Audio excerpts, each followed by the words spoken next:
I've been bout my papyrus since I've been in it. Put me in a debate, you know I'm gon' win it. If I scream black power, don't get timid. If I say black city, I'm talking about Kemet. If I say black city, I'm talking about Kemet. Primary research and we done pushed it to the limits. All you dudes finished. The king counting cattle up with brother Reggie. When I'm in Oakland, smoking, bro, they love the Chevy.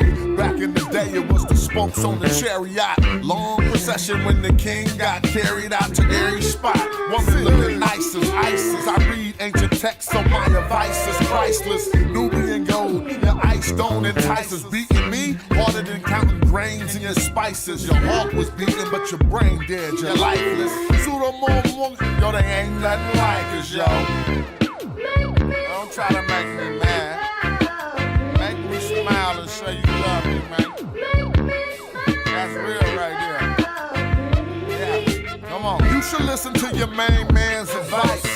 Do a YouTube and apologize like Dice. Or the back fade coming like the Antichrist. Egyptologists sent me reading and said that I'm nice. I got a speller with your name on it. I'm like Sargon. You the type of dude wake up in your car gone. Told, cause of the money you owe. Before you stream, you should clean up that humble abode. Like Akhenaten City for my woman in gold. I keep the pseudos running, people coming in droves. You catch me on a live stream with Pan-African James. When we building, call us by our African names. I'm for the children. And ain't nothing happen to change. We on that black hype, so we still packing them things for protection. Got connections, My complexion, pure black, that's the essence. Make me smile. You love me? Show me some love. All right. Oh yeah, y'all know how we do. Live in the building right about now. Your boy Smash Rockwell and his elegance. What's up with the people? Man, what's up with the people? What's up with my boy? What's up with the ladies out there? What's up with everybody listening to this show who know we got that good information? I'm gonna play one more joint. We're gonna get right into it. Thanks for tapping in. Yeah, and I'ma work cause I ain't going out lazy, bruh. Thought he was conscious, but the homie just played me, bruh. The house of consciousness is going out crazy, bruh. They crazy, bruh. Alright, it's getting kinda dirty in these YouTube streets. The Amin Ra squad, God thinking you dudes weak. Islam or Judaism, where you learn what you dudes teach. The West African rappers slapping with that voodoo speech. All that sub-Saharan terror about a kufu feet. I'm like Norma, the agricultural farmer that grew you wheat for the storehouses. We feed the Hebrews and lead the people when we defeat the feeble. They wanna know, polite rip me off, but Sonetta paid me my money though, that mean he 100. And I'ma work cause I ain't going out lazy, bruh. Thought he was conscious, but the homie just played me, bruh. The house of consciousness is going out crazy, bruh. They crazy, bruh. Nubian with the Jews, I rock the pinky. I think Jesus got to save me, a doctor save me, a Dr. Inky. I cop the copper jewels on blue and red. I'm not the chakra doctor y'all claim woke, but you in bed, you won't pop a chopper, you Grandmaster J. You just talking. Punks turn the other cheek and you will walk away. Y'all gon' have to pardon my Moorish. That's Taharka Bay. I'm on that black African power on my darkest day. And that's my brother Ankh stomping them other punks. We brought them gators to Italy, you loving the Moors. And now I'm teaching from my shrine like brother Jabari. Scoping the savannah cause I'm on another safari. Tasha K showed us Frank record. Young Pharaoh just losing his mind and y'all can't help him. I know one thing, you're a fool if you're still out here donating to Umar school. That shit through. And I'ma work cause I ain't going out lazy, bruh. Thought he was conscious, but the homie just played me, bruh. The house of consciousness is going out crazy, bruh. They crazy, bruh. Look. You showing your hidden colors like Tariq Nasheed. A bunch of pseudo information I don't think I need. Probably lying on the text, ask divine as Zion Lex. Just get that microphone ready. With Metal Netta, I'm Stone Jetty. A Ujahu, a Saw Imhotep. Y'all probably timid still on them Bobby Hemmett teachings. I'm in Gozy with the DNA. You cats corny and it's killing me too. You talk that black shit, but you look Arab like Gorilla Hebrew. You need therapy, they telling me just chillin', be cool. I'm a magi archer, you a sad guy talking. And I'ma work cause I ain't going out lazy, bruh. Thought he was conscious, but the homie just played me, bruh. The house of consciousness is going out crazy, bruh. They crazy, bruh. Alright, what's up with the people? I'm just looking at this stuff. While I'm looking at my stuff, let me just say what's up. How's everybody doing? Hope everybody cool.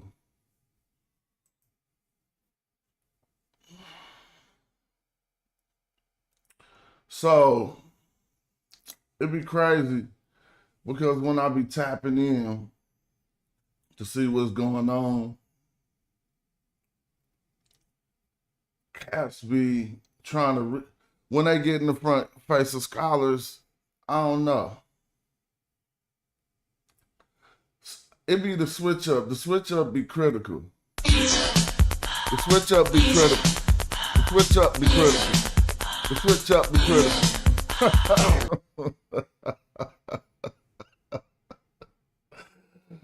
Ooh, the switch up be crazy, bro. Cause you be teaching somebody something, or you be talking, or y'all be debating, or y'all be doing whatever. Then the scholars will come out and say something, and cats be like, you can't say that though. All right, let me get my videos right. Hold up, I got videos. Matter of fact, I'm just chilling. Shout out to everybody in the building. Because y'all know it's funny. Y'all know, I know y'all be witnessing. Y'all probably waiting for me to do a show on it. Like we be sitting back watching cats teach one thing. Soon as the scholars say something, they do the flip-flop.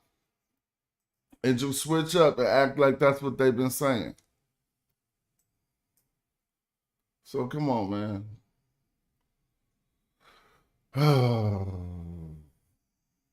It just be craziness. So what I'm gonna do, let's see if I can get these videos open from a time and time before. So we're gonna just show you it's not just a one-time thing. We're gonna go in on the Natufian switch up, but I need y'all to understand that this is a thing. Hold up. The pseudo-killers. Hold on, don't even trip. Just get my little act together.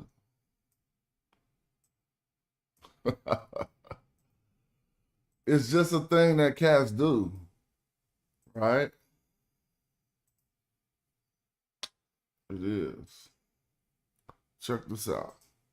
So it's just a whole art, an art of when you get kind of refuted, you just switch up. But let's watch this. The pseudo-killers and Bro Garfield have maintained that Egyptians were not black and that they would never call themselves that. After their statements were disproven, they went on a rampage contacting white Egyptologists to try to get these Egyptologists to say Egyptians were not black and they would not have called themselves that. This effort backfired tremendously as Kara Cooney told them that Egyptians were black, and Dr. Maggie Bryson said they would call themselves Kem, the black, frequently. Now let's watch Brother Onk switch his position to agreeing with Smash. He knows now Egyptians were black and they called themselves that, confirmed by his experts. In Egyptian, similarly, Kemet, another root of three sounds, right, three consonant sounds, refers to something that is black in color. Yeah? So it can be used for different words relating to blackness via the Kemet sound. It doesn't mean they're the same thing. It just means they all have something in common. So when it is used for Kemet, the Black Land, it carries the classifier, and you identified it correctly. It is indeed a classifier, or as Egyptologists sometimes call it, a determinative, which shows that it's a place, right? You were showing me. You showed me the glyph. It's a place with crossroads that you're seeing from the sky. That says it's a location that is referring to the Black Land, yeah, the inundation, the Nile Valley. This one, you see, the classifier has changed, and so now it is cattle with horns, and it's referring to cattle that is black in color. Okay, so it's not the same word. Like I'm saying, everything that's sort of Kemet related, like this guy who calls himself Kemi, the Black, in his nickname, right, his epithet, that's also black. It's a slightly different word. It's got the same root, so it means something that's connected. Does that make sense? Yes, it does. So let me ask you this. Can't you, hold on, let me say this. So you could read that the black people, right? The black people, right? So you could read that the black people, right? The black people, right? The black people, right? You could actually say that. I'm telling you, yo, the expert said you could literally say it if you wanted to. The black people, right? So let me ask you this. Can't you, hold on, let me say this. So you could read that the black people, right? I've consistently said that interjecting race into the conversation, like black or white, is anachronistic. The black people, right? And during those time periods, they would have never called themselves black. So let me ask you this. Can't you, hold on, let me say this. So you could read that the black people, right? And I simply said, if you're saying that the Egyptians called themselves black people, then you're completely out of cultural context. So let me ask you this. Can't you, hold on, let me say this. So you could read that the black people, right? Now, Brother Ankh agrees that you can read Kemet as the black people, so his pseudo-killer cult following will also have to switch their position. Game over. So, like, when I was living through this, I didn't really know it was a tactic. Like, I didn't know every time cats was confronted by information where they should probably address their stance, that they was just going to do the switch up and act like that's what we was always saying. So I want to take us back to this article that we probably all familiar with because of everything that came from this article and all the different ways that tried to refute it. So here's the deal. In case you don't know how this game was going, it went like this. Cats, because you know we deal with source material. So somebody tried to bring out the 2017 Shuniman et al., whatever her name is, Shuniman et al. Study, right? And what that study say, that basically there was an increase in sub-Saharan DNA after the Islamic invasion. Basically saying before that, it wasn't a lot of ancient sub-Saharan African DNA found in, matter of fact, it was not a lot of sub-Saharan African DNA found in the specimens that they surveyed, but it was actually wildly misleading. And if I could pull up a clip real quick, I'm gonna show you somebody else address that before we see Dr. Kieta address it. So I think it was right here. Or heard about a recent genetics article that makes the ancient Egyptians out to be Levantines. Let me be very clear, these findings come from one locale in a large stretch of possible locales in northern Egypt, and the finds date well after the foundational periods of ancient Egypt. It's somewhat as if, I was thinking of this particular image, rather than investigating DNA, from a 17th century cemetery in Plymouth. We instead choose to investigate DNA from a later 19th century cemetery in South Boston. And then we conclude, having done that the United States was founded by people of Irish descent, and that Americans were predominantly are predominantly Irish.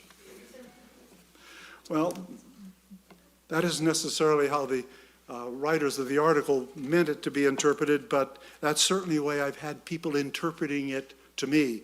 Even someone with a Coptic, seemed to be a Coptic last name from the sounds of things, berating me for being such a terrible human being all these years of my whole career for ever having thought of Egypt as being African. So anyway, there is a deeper problem here.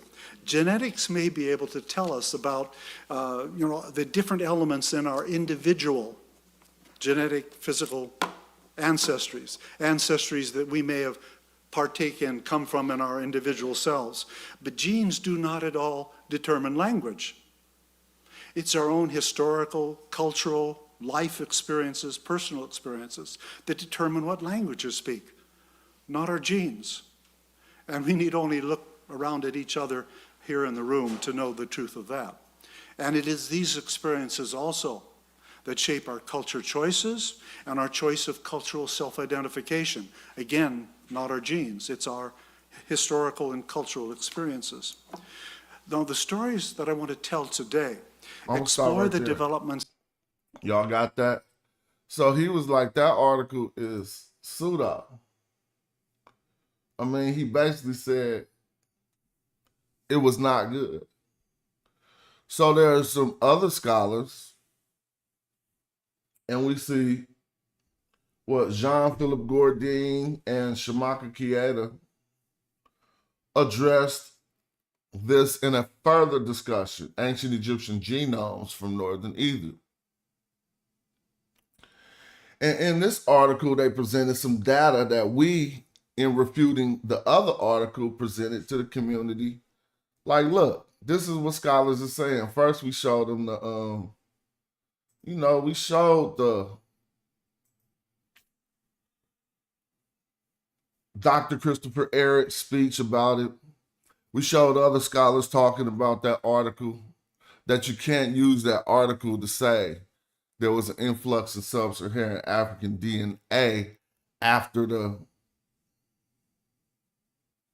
incursion of Islam on Egypt, right?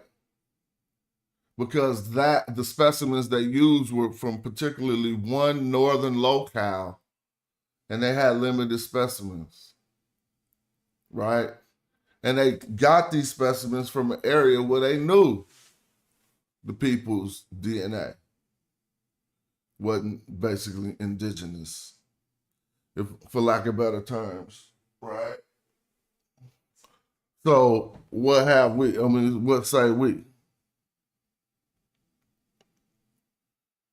This article here, Ancient Egyptian Genomes from Northern Egypt, further discussion.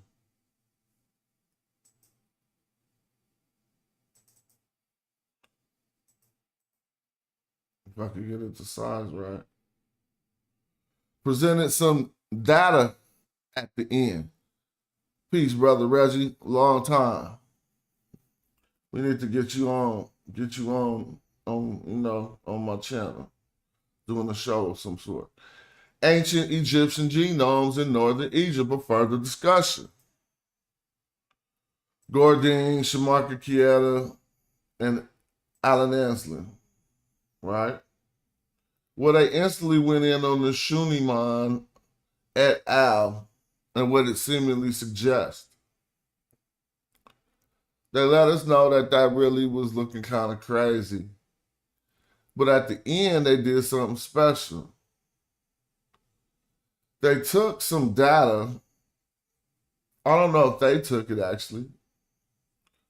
I don't even know whether they presented their own, whether they were presenting their own findings or findings of another. But data from one of Zahi Hawas's, right here, we got the data.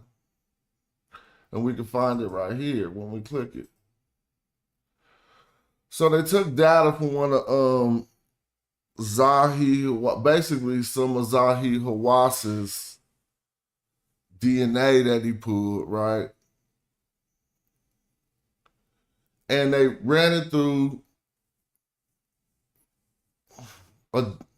something called pop affiliator, right? And so just to do an analysis to see population affiliation by the limited remains that they had, because they only got what they got. You can only test what you got. So it seems that from the data pulled by Hawass et al., that they basically were able to present 8 STRs.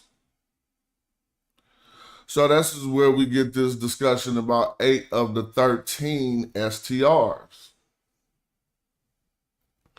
Now, if you've been watching the show, these are short tandem repeats basically used in this test to demonstrate, or to, not to really demonstrate, but to just observe what could be their population affiliation, which populations these people are affiliated with. You don't want to be like, observe their race or observe their whatever. It's just like, just to see what genetics, which populations they're affiliated with. And so we started to learn how the FBI would use more than 13 STRs. It was at one point when they had a complete profile with 13 STRs. As data got better, they started using up to like 21 STRs to identify. I mean, this is DNA to identify a person, right? And that's just what we learned studying this. And so I seen a conversation happening in the back chat about a video on the community of skeptics where Gozi talked to Shamaka Kieta, Dr. Shamaka Kieta. And I started watching the video and I started having a little lapse, because I was like, hold up, he telling him right to his face, right? And Gozi wasn't saying nothing. And so obviously you're not about to try to refute, but at least let's know for the record that, let me see where that video go. In this video, and let's watch this video right here. And let's see this discourse. There's more to be said, and I'm going to show y'all more, and we're going to trip off. Exactly. Thank you, Yurik, and I'm glad you said that. They trying to pinpoint the relationship between single individuals and see if an individual did something. That's why they mean so many STRs. But just like Shamaka Kieta going to tell them here, what they used was sufficient. Well, he didn't say those words, but let's just check out this presentation here. And I'm going to skip through the talking. With the X. So now. Let's just go from right here. We see Brother Ankh talking with Dr. Kieta, and let's see what they're trying to address. To have access to great questions that I know you got. This is one of the brothers that his deal is talking DNA. That's what he liked to talk about, and he was definitely one of the first persons that was actually spitting that fire with DNA at a very young age. I say 22 years old. Okay, so now you got your shot, Gozy, with all the conversations you have and all the talking you got and all that you got. And let me say this. I work in concepts. I'm a biological anthropologist. I'm not a population geneticist, but let us say I have a good bullshit detector. Okay. So go ahead.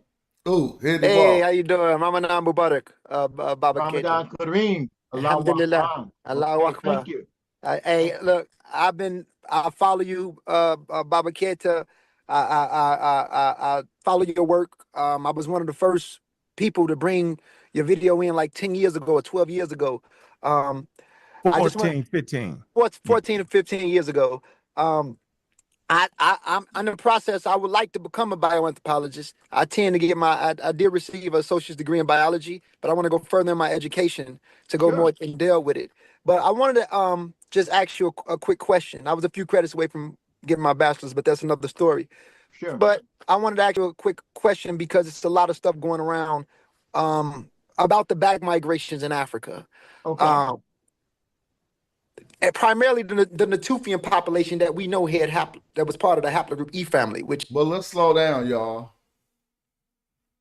because a lot is being said already. So we're talking about the back migrations into Africa.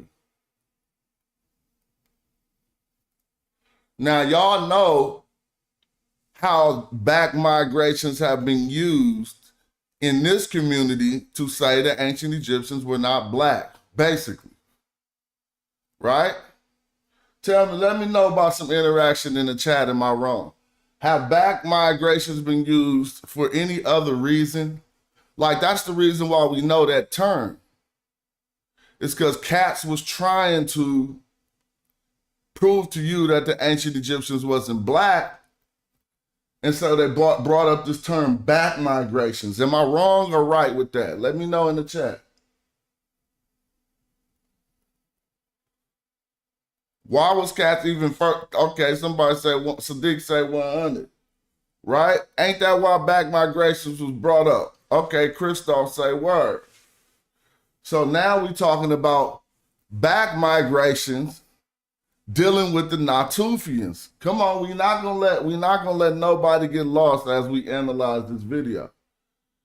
So the reason why we concerned with back migrations, at least Gozi, is to prove to us that those back migrations affected the population and it wasn't just black people. So let's check it out, word for word, bar for bar. About the back migrations in Africa. Okay. And primarily the Natufian population that we know that was part of the haplogroup E family, which is African. Right. So he put that out. I don't even know why he played that card. Because at this point, I'm like, damn, am I tripping? Peter Bag Juice? What happened? Well, now, I'm going to go back in our history. I got the clips, so y'all ain't got a trip. But I learned a lot about Anatolian farmers. Remember? What was all this Anatolian farmer stuff? Man. So now we just automatically from the gate, we all know that the Natufians was Africans.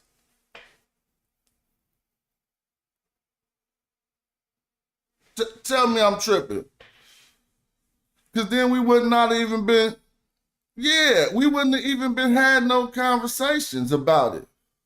James went through so much to show y'all, and I'ma show y'all.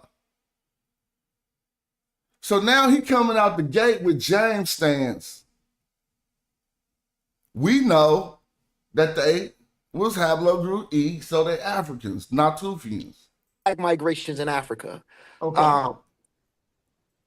And primarily the Natufian population that we know that was part of the haplogroup E family, which is African. Right. Is it safe? Could it be safe for us to include Epipaleolithic Levant in early Arabia West as Greater Africa?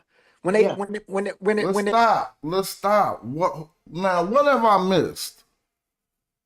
What have I missed to where that part of the question is even relevant? You already just checkmated yourself.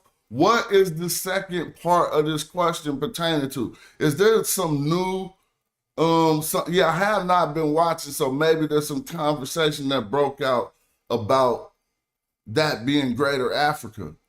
But where I left the conversation, Natufians wasn't even Africans.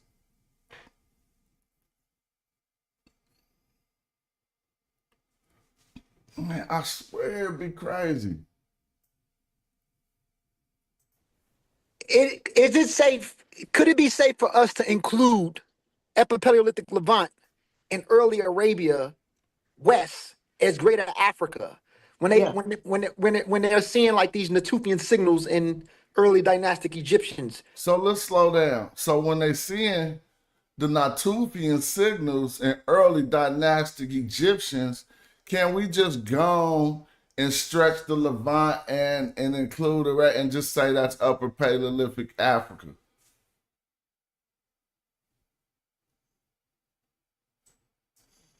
Greater Africa when they when they're seeing like these Natufian signals in early dynastic Egyptians.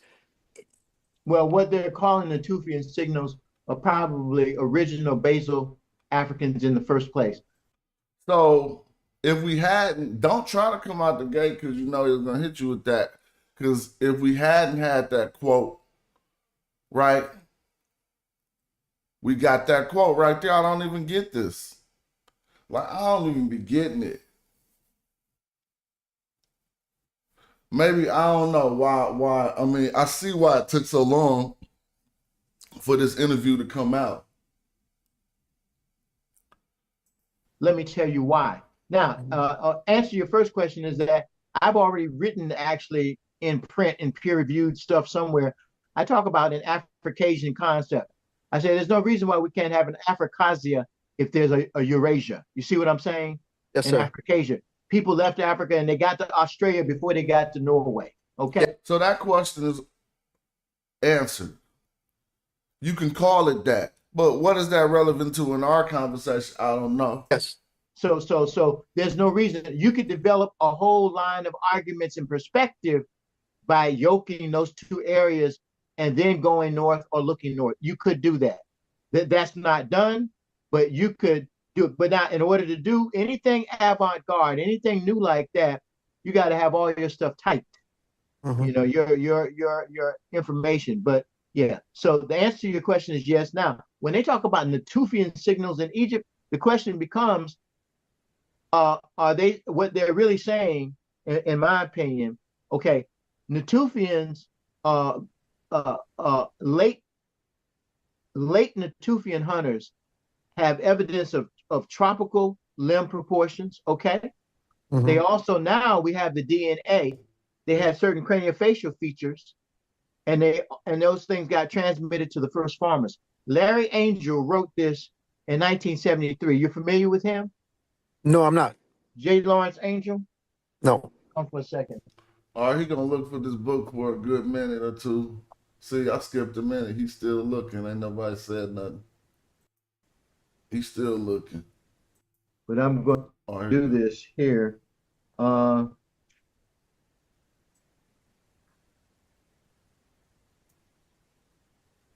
him going to the stack of books there. Yeah. Okay. Some nodes and prognatism appearing in the Natufian latest hunters. He's quoting McCown on that. And in Anatolian and Macedonian first farmers. Angel's own work. He's the one that trained me, by the way. He's quoting McCown on that. And in Anatolian and Macedonian reduction of body size, one can identify. It's a good thing. I need to find it. Okay. Got a mighty stack of books. Find it. Let's see here.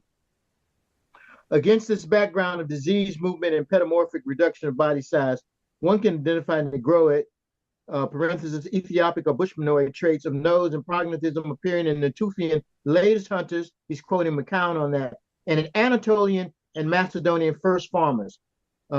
Angel's own work. He's the one that trained me, by the way. Probably from Nubia via the unknown predecessors of the Badarian. Okay. Written in 1972. Okay. So, wow. No, we got to go back. He said that too fast for all of us. Probably from Nubia via the unknown disease, movement, and pedomorphic reduction of body size. We got to hear that again. Let me hold on. Let me see. That's a good thing. I need to find it. Okay. Got a mighty stack of books. Find it. Let's see here. Against this background of disease, movement, and pedomorphic reduction of body size, one can identify Negroid, parenthesis, Ethiopic or Bushmanoid traits of nose and prognatism appearing in the Natufian latest hunters. Negroid, are Ethiopic traits? I just want y'all to hear because he's saying hella quick. This background of disease, movement, and pedomorphic reduction of body size, one can identify and grow it, parenthesis, Ethiopic or Bushmanoid traits of nose and prognatism appearing in the Natufian latest hunters. He's quoting McCown on that. And in Anatolian and Macedonian first farmers. Angel's own work. He's the one that trained me, by the way. Probably from Nubia via the unknown predecessors of the Badarian. Okay. Written in 1972. Oh, so he killed the Badarians too. See, that's why you gotta listen. James, you told him, but I got the paperwork, bruh. You feel me? I got the clips, I got the documentation. We're gonna sit here and watch. When you was trying to explain to everybody, and we just gonna let people listen. Okay. But what did he just say? No, we can't be lost, man. I'm gonna play it again. Bushmanoid traits of nose and prognatism appearing in the Natufian latest hunters. He's quoting McCown on that. And in Anatolian and Macedonian first farmers. Angel's own work. He's the one that trained me, by the way. Probably from Nubia via the unknown predecessors of the Badarian. Okay. Written in 1972. So they the predecessors of the who? The Badarian. Remember that. Don't let nobody even say. He already said they got Negrotic, I never even heard that word, and Ethiopic traits. Right? And he broke him off with the paperwork. Like, you ain't never read this book, bro? Let me get this book. This who trained me, by the way. He said so much and so quick that you could, man, listen to all this game he got me. You got to hear it again. Trying to grow it. We're going all the way back. Got a mighty stack of books. Find it. Let's see here. Against this background of disease, movement, and pedomorphic reduction of body size, one can identify and grow it, parenthesis, Ethiopic or Bushmanoid traits of nose and prognatism appearing in the Natufian latest hunters. He's quoting McCown on that. And in Anatolian and Macedonian first farmers. Angel's own work. He's the one that trained me, by the way. Probably from Nubia via the unknown predecessors of the Badarian. Okay. Written in 1972. Okay. So my point is, and then what happened? We got ancient DNA out of those Natufians, these latest Natufians. See, this is what happened when you be trying to get in front of the black scholars, act like you black, and act like you want to prove a black point. Then you get debunked when everybody know that ain't what you be teaching. God, this is crazy. And guess what? E haplogroup, including a P2, underived, okay, as well as some M78s, okay. You know, now their mitochondrial DNA might be local because men tend to move around more. But so you're looking at a process that may have happened a long time ago. In addition to this, Lauren Brace, who I don't always like, but who did in 1993. Lauren Brace says there seems to be a sub-Saharan element. And then and Schreiner from NIH. Man, James, you got to come on this show, James. This the James Told You Show. Y'all see Pan-African designs and the Apparel Told Y'all So, bruh. Golly. Who I've actually been on a paper with, and I have my issues with him. But I think that he's done some excellent work and so forth. He also identifies, and there's another paper by someone else, a quote, Somali type element in these late Epipaleolithic people. So you've got all the evidence there that you can put together if you're trying to write a story. He's not, doctor. He's actually trying to debunk that. He actually used to go against that. He came into this argument throwing that haplogroup E out just to say that, make you think that he's trying to prove they black. I don't know what's going on. This is why I get lost watching YouTube. I be getting lost. Like, how many shows did I miss? Maybe all y'all know Smash tripping. He didn't see the show where Gozy said the Natufians was Africans? Tell me that right now. Smash tripping. I didn't see. Exactly. Thank you. So they look like Burna Boy, huh? So did they look like Burna Boy, Dr. Smaka Kieta, or not? Y'all don't remember all this? Like, I don't even get it. Story, but you shouldn't be satisfied just with that, because so what if they're connected in that way?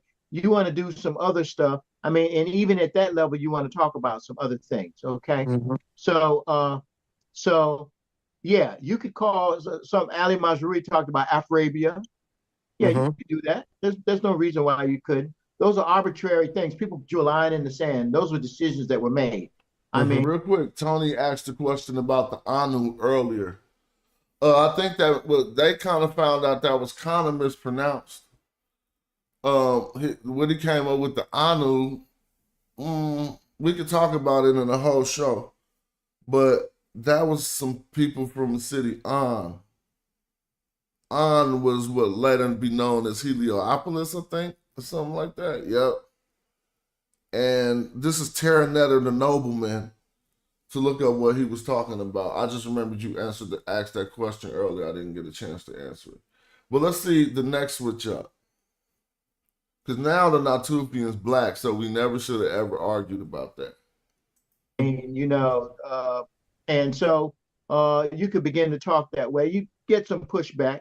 I mean, after all, Eurasia is a very interesting concept. I mean, what yokes Eurasia? Is it because there's no boundary? But there's no boundary between Africa and Asia either. I mean, it's a narrower passing, but there's no boundary.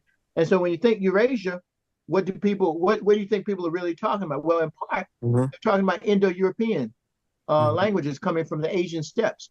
So the ironic thing is that the Basque speak an indigenous Mesolithic aged language, and the rest of the European languages, for the most part, have their origins in Central Asia, or an ancestor came from there.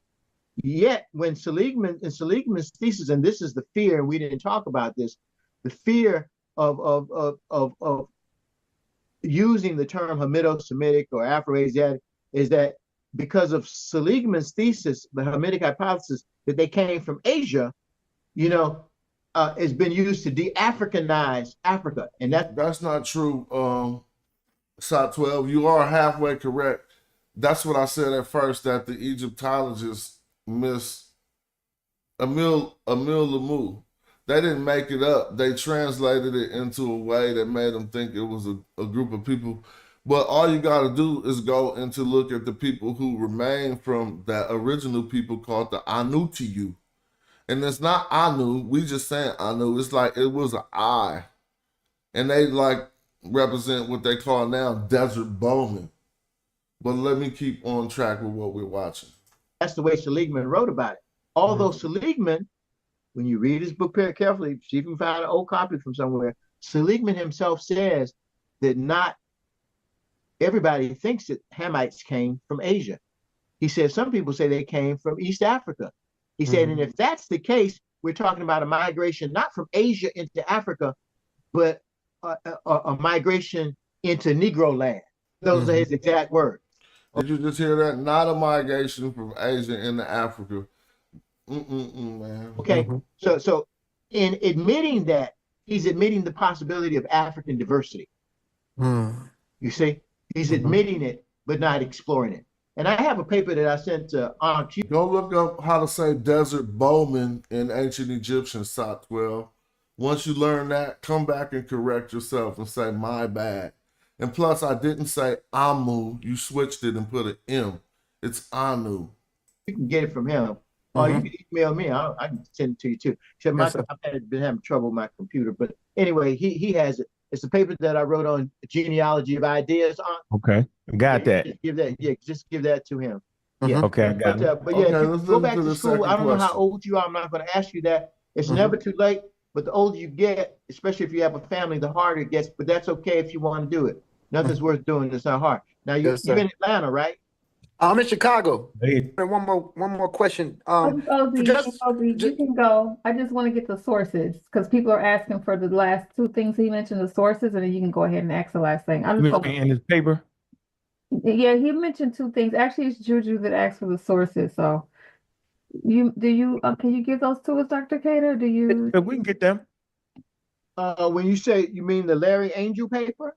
the title again of Haber's papers and the source you just gave me. Haber's paper is starts off with a rare deep rooting haplogroup. So I tell you what, just go to Google Scholar, put in Haber, Heber, comma, rare deep rooting haplogroup, and you'll get it. Thank you. I think I got it. I just wanted to double check. And the source you just gave in Ngozi. Wonderful. All right. Oh, no, that's J. Lawrence Angel. It's called Biological Relations of Egyptian and Eastern Mediterranean Populations during pre-dynastic and dynastic times. Thank you. And he happens to mention the things about the Natufian, and he studied the Anatolian remains himself. I mean, Angel probably had his hand on every ancient Greek skeleton that ever existed. In fact, there's a fellowship named after him, but he's the one that taught me skeletal biology at the Smithsonian when I was in medical school. So he was a nice man too. He was nice. He was You can go ahead and Anglo-Saxon, but he was a very nice man. So, Bobby Ketcha, with the community, we always been scientific enthusiasts to get people to want to get interested in the field of science, especially with studying like ancient Africa, just humanity as a whole. And I wanted to talk about acts about the principal component analysis, or the PCAs that's used. Now, he want to talk about the PCAs that he used.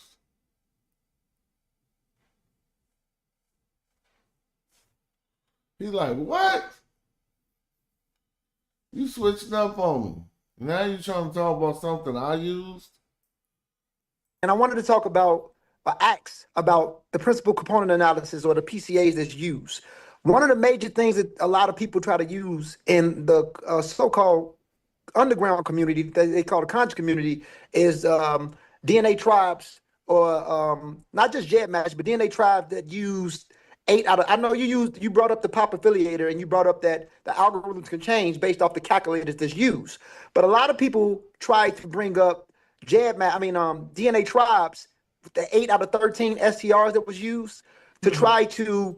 Hold on. Now, I don't know what's going on here. A lot of people try to bring up DNA tribe with the 8 out of 13 STRs used. We're going to pull up the document and clearly see 8 out of 13 pairs of STRs from combined DNA index systems were used by Hawass. Where do y'all see DNA tribes? Just tell me, am I tripping? I'll be trying to follow shit clearly.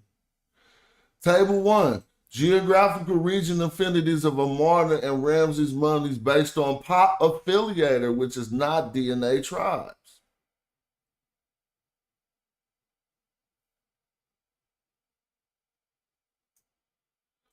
This data is from Hawass et al. Right here. Data from Hawass et al. Huh? So really, he thinking, why you talking about DNA tribes? You asked me about what I used. Try to bring up DNA tribes, the 8 out of 13 STRs that was used to try to promote. No, that man, you just messed that all up. That the Egyptians, because the pathogens was when Zawi Hawass additionally used it, it was based off pathogen and diseases that fell in line or that shared affinity with populations that they classify as sub-Saharan Africa. What? Dude, that was total.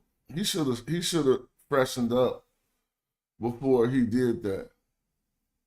I know he's trying to say that the initial DNA was pulled to do a test about pathogens. But how did that matter? What that got to do with anything? If somebody take the specimens and run another test.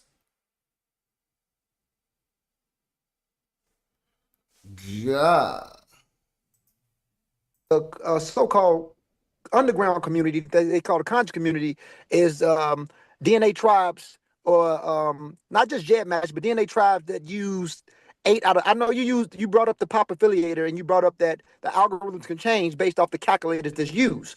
But a lot of people. Now let me say something. You talking to a man who say he got a good bullshit detector, and he's sitting so still. I'm gonna tell you right now, his shit going off like ding ding ding ding ding ding ding ding ding ding in his head. Could nothing else be so? Because I'm living here like, why is you messing up everything you saying? They call the conscious community is DNA tribes, or not just jet match, but DNA tribes that use 8 out of. I know you brought up the pop affiliator, and you brought up that the algorithms can change based off the calculators that's used. But a lot of people try to bring up jet match. All right, he just tripping. I mean, DNA tribes, the 8 out of 13 STRs that was used to try to promote that the Egyptians, because the pathogens, because when Zawi Hawass additionally used it, it was based off pathogen and diseases that fell in line or that shared affinity with populations that they classify as sub-Saharan Africa, primarily like sickle cell and malaria. But a lot of people, when they seen that, I try to tell them we don't want to say things in a wrong way and look at these PCAs like they're absolutes, because the algorithms can change based off what you use. They have higher microsatellites now with higher resolutions that can give a better chart than what they did with the 13 or 8 out of 13 STRs at that time. So I wanted to ask, so could you go into detail of those STRs or those short tandem repeats that was used, and explain, or could you tell the audience that doesn't represent the overall composition genetically of the Egyptian? No, I can't. Oh, now, scholars is scholars, right? So you got to start listening to the first thing somebody say before they go into detail about it. First thing he said is, no, I can't. But he's going to tell you because that's not his expertise. Just like they always will tell you. But his answer was, no, I can't tell you that. Than what they did with the 13 or 8 out of 13 STRs at that time. So I wanted to ask, so could you go into detail of those STRs or those short tandem repeats that was used, and explain, or could you tell the audience that doesn't represent the overall composition genetically of the Egyptian? No, I can't talk about that in detail now for two reasons. Okay. Number one, they used the coders, so they used what they had available. That's always the case. Mm-hmm. The other thing too is that I'm not a population geneticist. I know about STRs and I know what certain. Did you hear what he said? So you want him to discredit the 8 out of 13 STRs, and now they use more because they got better test principle, blah, blah, blah, blah, blah, blah. Can you tell people that don't reflect the whole population of Egypt? Dude, who thought a DNA test on one person who was a pharaoh reflects the whole population of Egypt? We always was talking about their persona. Like when we looked up the DNA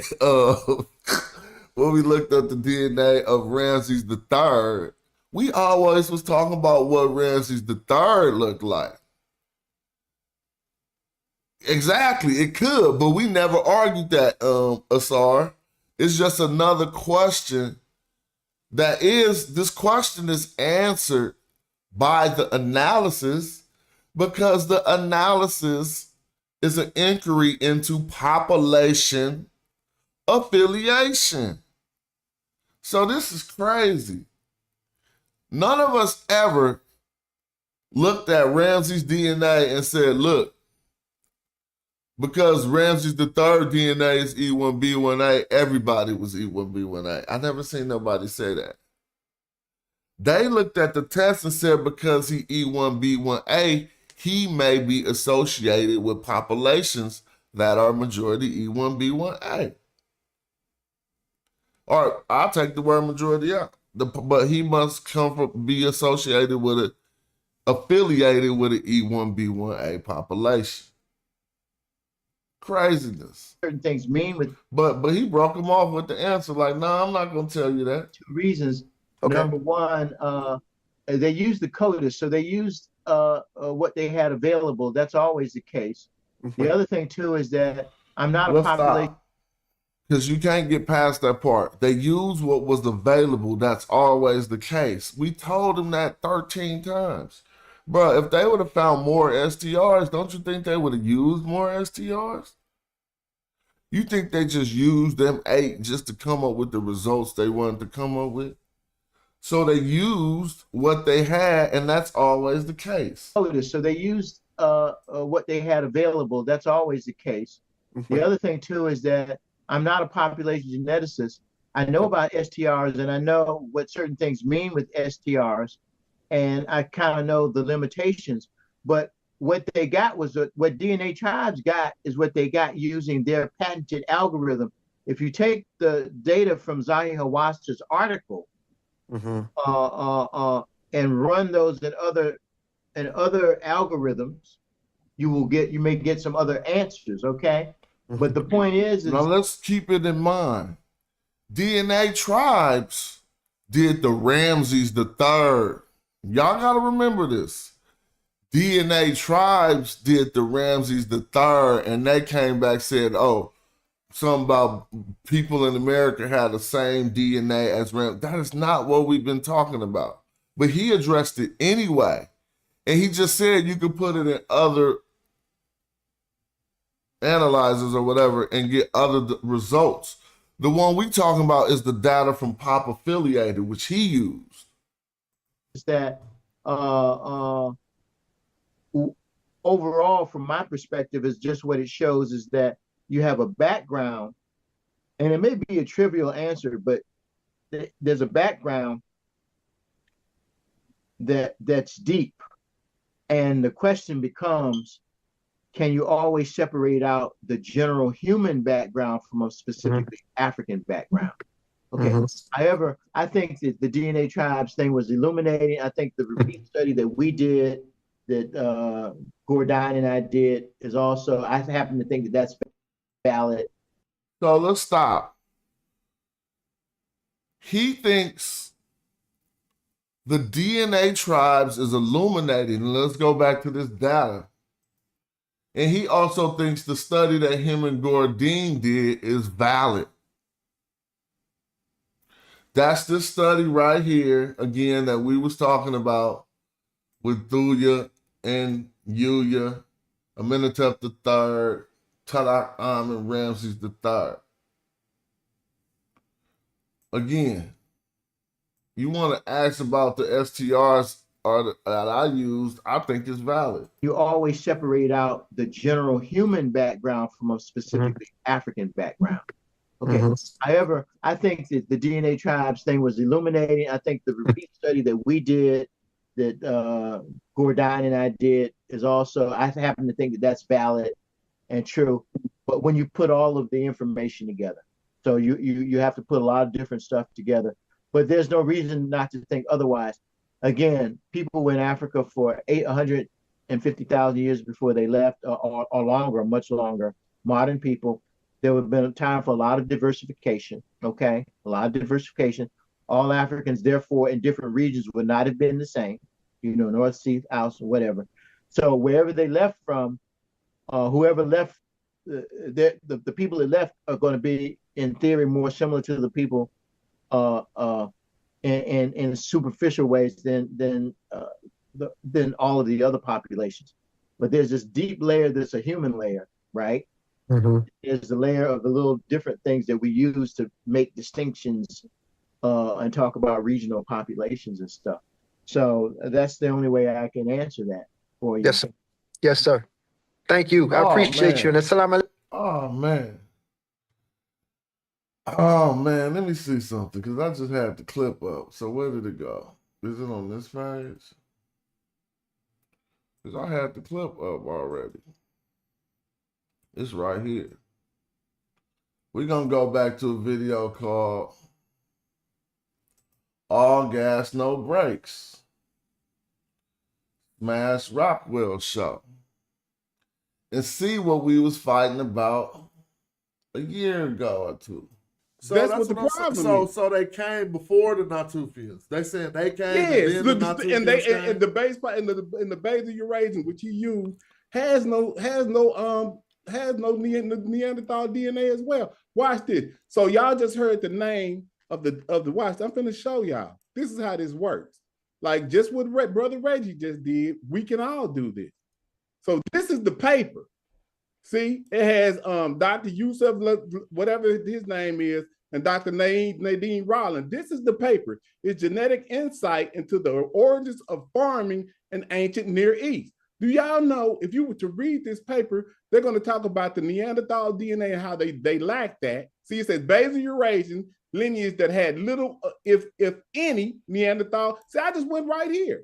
But watch this. When you go down to the chart, and we love charts, this chart right here is going to show you.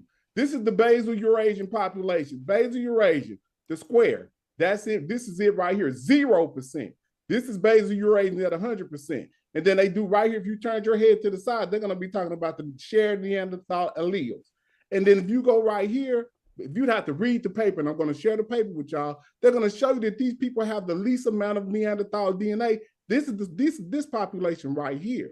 See, Natufians, they down here. They got the least amount of this stuff. They don't even have a full 2%. So they're telling you that these people are African, but you have to read this paper. So you trying to tell me James, listen to the sound in James' voice.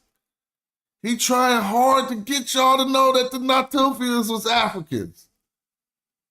Y'all see, this stuff is documented so cats can't weasel around the internet and get in front of people and switch their stands and act like something is different. He was trying to get y'all to know, like, bro, these is Africans, he tripping. Listen. I know that Kent and them ain't read. I read this stuff several times. So I got a great understanding. See, they're talking about Neanderthal admixture. They're telling you that these people are Africans. That's what the paper just showed. But watch this. See, look at this chart. This says basal Eurasian, don't it? Y'all see that? Mm-hmm. See how this is dotted. This is the reason why this is dotted, and you can look at everything on here. None of this is dotted because this is a hypothetical population and it's outside of this. You see what I'm saying? Then the next thing it goes to down here, it shows the arrow going to Natufian. See that? Yeah. Y'all see Natufians right here? Yeah. This is back in the day. See that? But I wish I didn't put this on the screen while he was showing it, but y'all can go on and hit that right now too, though. It still works. It's gonna go off into the Levant. The Neolithic, that's what this N stands for. It's going into the Neolithic Levant. But watch this. See, who is this, Reggie? This is Mota. They're taking DNA from Mota, the Mota in Ethiopia. That's what the DNA they're taking from. And they're putting it off in here too, East Africa. But it also goes into the Levant. So why is basal Eurasian don't have no source in the Natufians and it's going into the Levant and the African DNA is going into the Levant as well? Y'all see that? Why don't we argue? This is my point. Get that off the screen. How long ago? I forgot on this show. Africa. I remember this show. This was the show where I forgot and left that up on the screen. But he was breaking them off right there. Hold on. We're going to keep listening. Let me see. So that's what the problem is. So they came before the Natufians. They said they came. Yes, and the base in the basal Eurasian paper for your. I'm trying to get out of that part where he's back to the maps.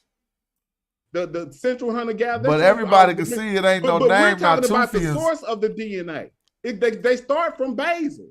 But see, you see this basal got these dots around here because it's a hypothetical population. It's basically, they don't. See, this is back when Goldie was trying to say they came from Anatolian farmers and shit.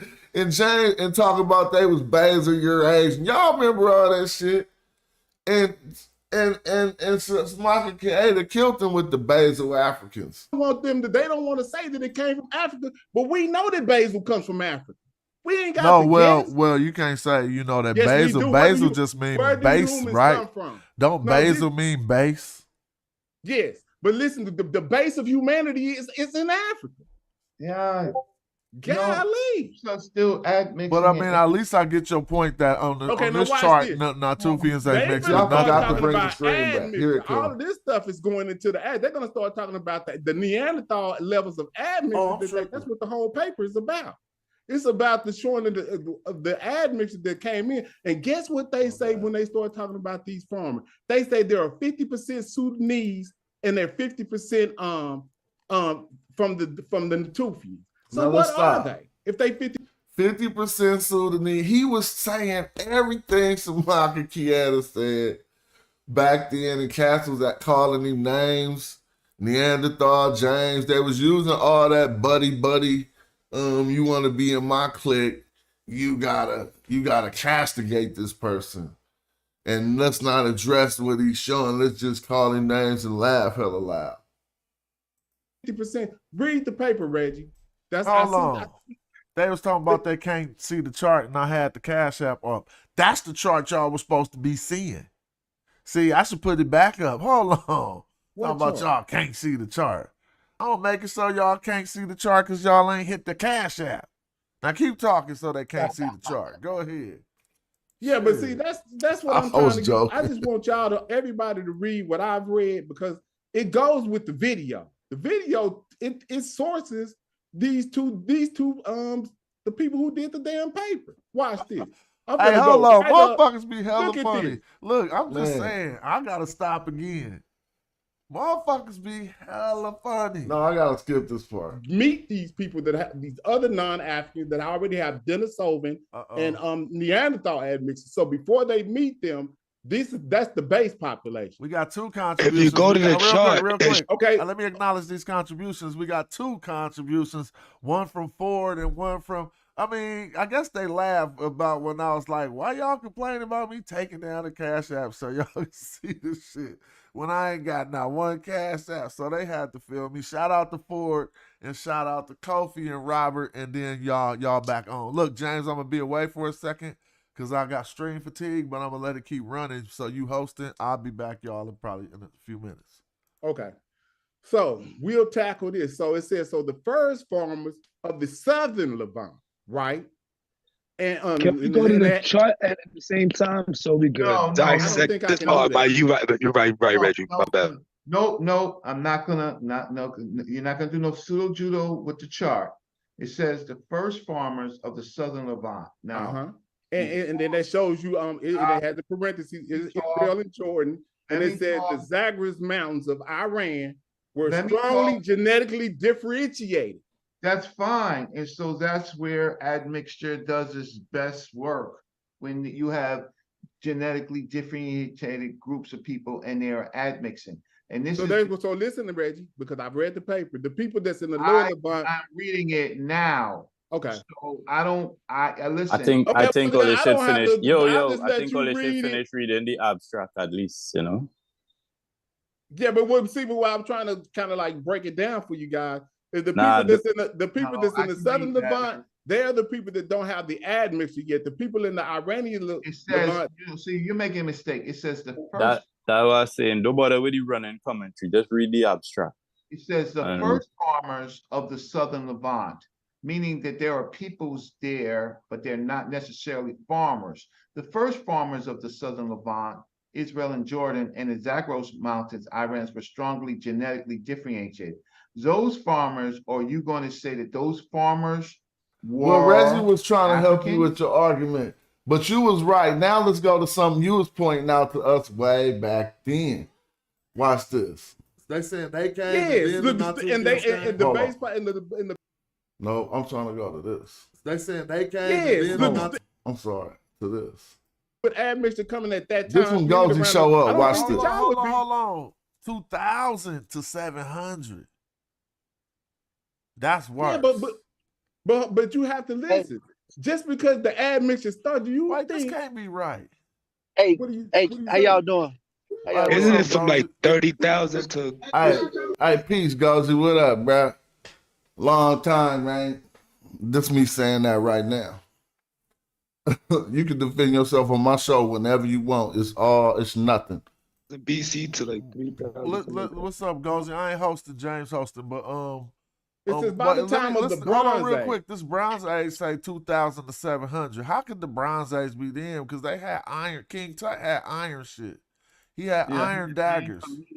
He had iron from meteorites. Oh, I forgot. These ages, they call this from the white perspective, basically. This from the European perspective. But this paper is, when was this? 2016. No, they wasn't producing iron. He had an They iron. had the iron he The had people was in the some Congo was producing iron and Yeah, they was and producing it. You have to pull it out of the core of the meteorite, but through heating it up to certain temperatures. So hold on, man. Listen how eager they are to discredit black achievements. He wasn't producing the iron. Y'all think iron just be right there like that? In order to get the iron out of a meteorite, it's in the core. It's in the core of the meteorite. And you made a knife out of it. You don't think you smelted it? Golly. Like, they go so far to discredit Black Africa, it'd be crazy. Nobody know 23,000 years ago. We talking about around the 3,000. Oh, let's let go. Through heating it up to certain temperatures. So if you can make a knife out of it, you definitely could fashion it. There was a copper age before the iron age.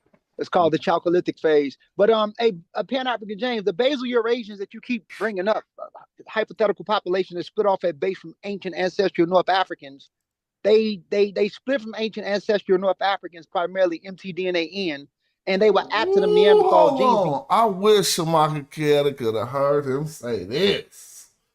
This the part they left all out. Golly. So James, you just basically killed all this argument, but let's listen. And he had the people in the Congo was producing iron. Split off that base from ancient ancestral North Africans. That's what so the term that they use to describe these people is hypothetical, but the people are real. And if you follow the phylogenetic tree, it's mainly coming from mtDNA-N, and everything that comes from mtDNA-N without coming from R is basal Eurasian. So that goes from N, N1, N2, WI, all those that split off that base from ancestral North African mtDNA-N, who's the daughter of East African L3, is classified as basal Eurasian. And they didn't receive no Neanderthal signal because south of the Arabian Peninsula or south of the Levant, there was no Neanderthals there. The first intermediate phase when Homo sapiens and Neanderthals started to breed is in the northern part of Israel. All you gotta do is type up 50,000-year-old skull of hybrid human between Neanderthals and Homo sapiens in the north. That's exactly what I've been saying. So what are you saying? I'm saying the same thing you saying. But hold on. The time period that you're talking about this happening is genetically impossible.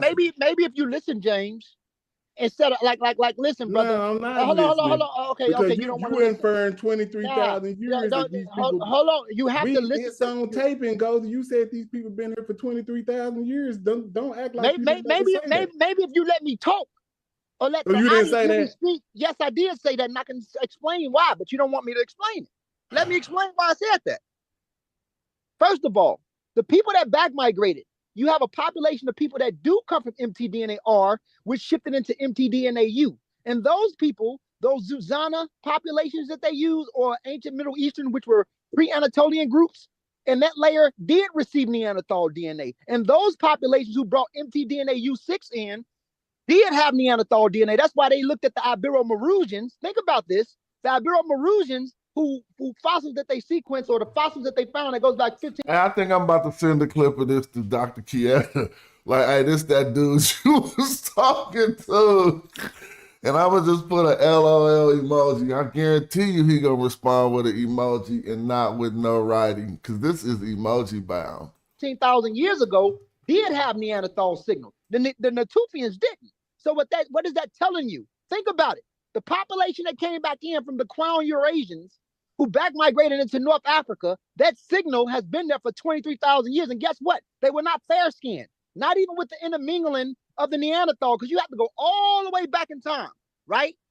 Almost 50,000 years ago. Basically, hold on. This is what you're saying. Let me simplify this for you, because I already know everything that you're talking about. You can go back up to the chart that you had. You're talking about the with the dotted lines over there in Morocco. You're talking about that deal. Oh, school Corey, hope you're doing well, man. We're not even talking about that. We're talking about in the Levant. Why would you leave off of that chart? Hey, bro, you it's like, it's like hold up. I kind of get that, because isn't the chart saying that? It's like he don't get it on purpose. because he's you so mean he's I so don't get he- I don't you get blacked what out. on purpose. Hold on, You what I black don't get. you blacked out. Hold up, Listen, bro. explain this chart to us, Ngozi, since you know everything. I'm trying. Don't you see the listen to me. two directions that he was talking about? Go ahead. What two Ngozi. directions? You have the Eastern hunter-gatherers. You have No, the Iranian. start from Hold on, Basil bro, Eurasian. let Start me from finish. Basil Eurasian. Don't start nowhere else. That's what you've been Basil- talking about the whole time. Basil Talk about Eurasian. that. Okay, let me talk, bro. I'm not gonna argue with you, bro, because it's like I'm talking to a wild dog, bro. You ain't Yeah, gonna that's listen. Listen, brother. Basil Eurasians. They split from ancestral North Africans. They did not receive any Neanderthal. Okay. They did not receive any Neanderthal signals because a lot of them found refugium in the splittage or So the divergence. stop right there. Either that, I'm gonna have to mute you. So you just said the same shit I said. These people came from Africa. Correct. With no Neanderthal admixture. Correct. So what other? So without that, and even right today, the people that don't have this admixture, they are Africans. But the people that have the less amount, Bro, of you can't even read your own. No, Corey, be quiet, because James got him right there. He had to admit it back then. So all this time you talking about these Basil Eurasians, but on this show, James got you to admit that they was African? Shut up, Corey, because you don't even know what the hell you're talking about. Population. The people right today that have the least amount of Neanderthal DNA are African. So what are you talking about? Hey, Smash, Okay, you gotta go out and get some more recruits. Let me. The army is solid. You see how they cheese boxing, but all the time James is right and Ngozi is agreeing that they Africans, but his whole point is to show that ancient Egyptians ain't black. The army ain't looking good. Okay, if I pull up my own DNA right now and they say I got 0.2, and I can show you what I look like. Smash, can't you clearly see on the chart where Ngozi just explained though? I actually didn't. I heard. I didn't, and I said it back then. I actually didn't. I see what James is saying. I'm using my own discernment. I see James pointed out that this is the only one that's dotted. Why? Because it's hypothetical. And in this hypothesis, Ngozi had proposed that this was the group that brought in all the light-skinned shit, basically. If you want to just sum it up that way. Right? But he said it in this, he changed up in this video and was like, no, and they wasn't, but we know we've been following this conversation for way too long. I'm still with James. So as we just broke, because feel me, Corey, let's look at the chat ourselves. I'm gonna beg you not. I love how my history be going right. When you look back on my files, I'll be on the right side of shit. I'm in these fools' face like, nah, fuck what y'all talking about. I'm still with James because I see what he's showing me, and I'm not hearing none of that rattle talk that sound impressive. Look, you do the STRs and the SPAs. Me and you both doing layman's right here, so let's just do the layman's real quick. We both see that the most mixed up shit is in the middle of the chart, right? We can clearly see that, even if we can't see the words.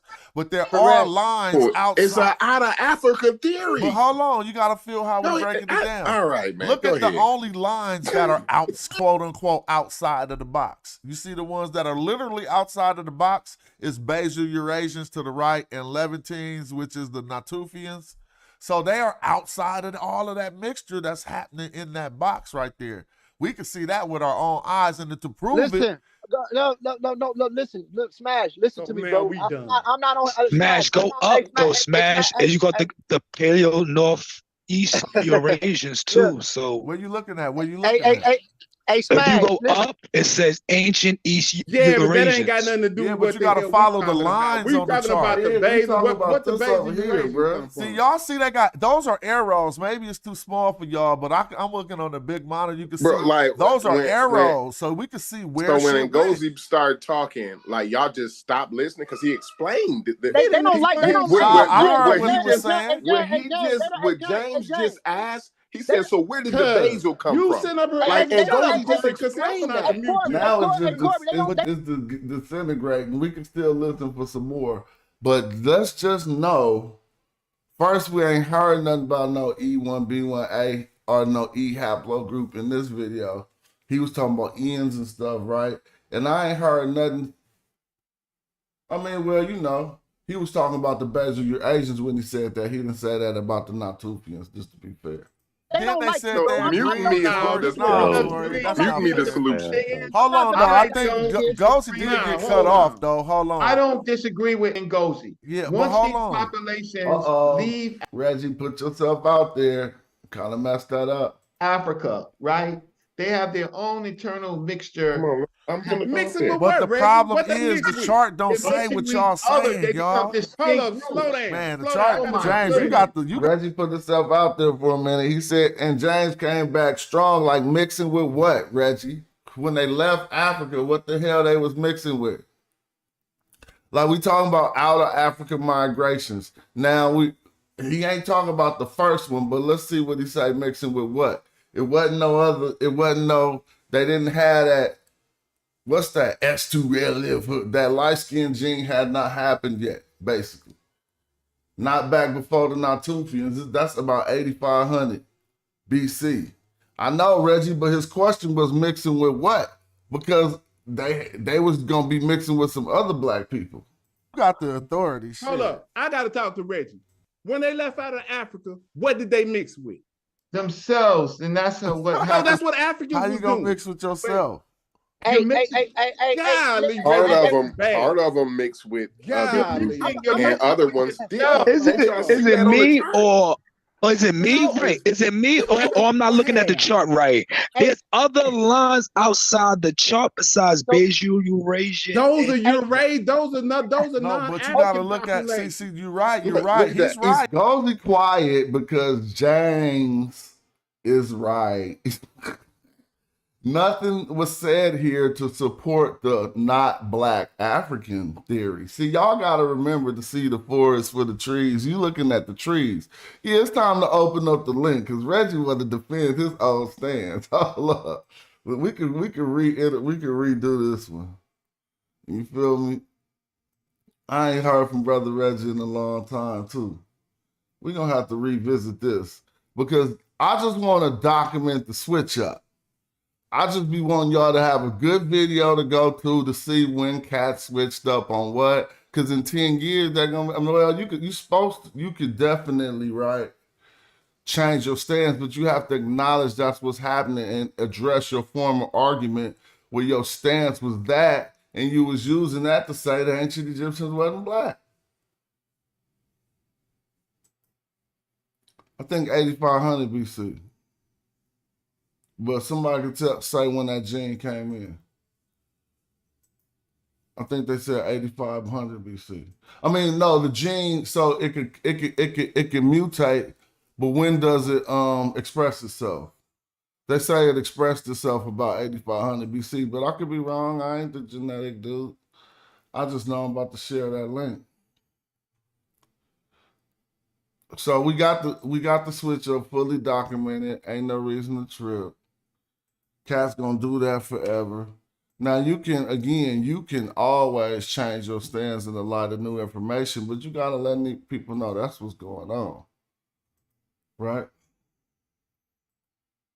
Hold on, I just got the screen. Just building the screen to get the people. I just shared the link. Go on and hit the link. If you got time, James, hit the link, man, because you was right all the time. Hit the link, Reggie. Anybody else who want to build on that, feel free. It's an open show. It's the Smash Rockwell show. I might have to go grab me like some fruit or something in order to keep going. Just sitting there drinking water. Now someone said pale skin is only 6,000 years old. I think it's a bit in between what Asar M. Ka said, 10,000 and 6,000. I think they said 8,500 BC, but somebody can correct me on that when y'all look it up. SL45, what's that? I remember y'all used to be talking about that SL45 on one gene or whatever. And I learned from y'all. Don't get it twisted just because we be just doing our thing. I still be learning from cats. I be learning when you wronged in the motherfucker. And I'll be like, hell no, I just looked that shit up. I ain't gonna say nothing, but that shit wrong in the motherfucker. I mean, because I ain't gonna say nothing if I ain't the one that could debate that out. But y'all heard me on the show. Like, to get down, it is what it is. We got brother Asar M. Ka stepping in the building. Let's see if we can get that pop. What's up with Asar? In the tap. Hotel, how you been? Two-step in the tap. Fam. They was dying back then. We knew that. So basically, the Natufians was just some Africans, basically. We should have never even been arguing about them. Because go ahead. No, I kept telling him the Tasian period, and he wanted to jump off the Tasian period as soon as I said it. In fact, when I said Tasian, that's when he starts saying, okay, so we know that this is how they look. And then he would put up a picture of Black Egyptians. And I'm like, that's all we need you to do, brother. We good now. We do what you're going to do. So James was just on their head early. And I sent some of the paperwork for him. So I know he was going to be on their head. It was over. But they, you got the non-qualified trying to discredit him on top of him having the discussion with Ngozi. I'm like, B, you don't even know about the field. Sit back, let James operate so he could do his thing. With the extra claps in the back. Now, Saber Reggie at the time was taking him down with something different. So he was like, it don't matter if y'all have this or not. I'm still going to go in on y'all like this. So I wasn't knocking Saber Reggie either, but I remember the conversation. I was like, they can't have that though. You're still not going to get Natufians as a full-blown Arab culture. Nah, they can't get Natufians. They got the brakes beat off Natufians. They don't mention Basal Eurasians no more. So really, what part about the back migrations then affected what we be talking about then? The only piece that I see, which I've been doing a study on, is the Mandinka. The Mandinka people are the Asians who are Black, who you find in Thailand. And it's their older cultures. And they tend to be and what's crazy, the reason I bring up the Mandinka people is because I heard her say on a video, they went to one of the places in Thailand, and I've told y'all I had a theory that I think that's where the Asiatics migrated. She said God was Yah. And I said, hold up. And then I pulled up at the Hikakasu sites. They're black Hicks, they're Black leaders.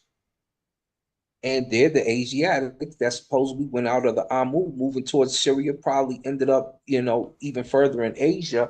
And I'm like, this might be your Shasu Yahoo. So I'm going to do a show on it coming up here. But yeah. I'll be interested in seeing that. I think we got Brother Reggie in the building, but the camera not working. But what you hear, I see the mic on. Your mic on, Reggie? Is my mic on? Can you hear me? Yes, sir.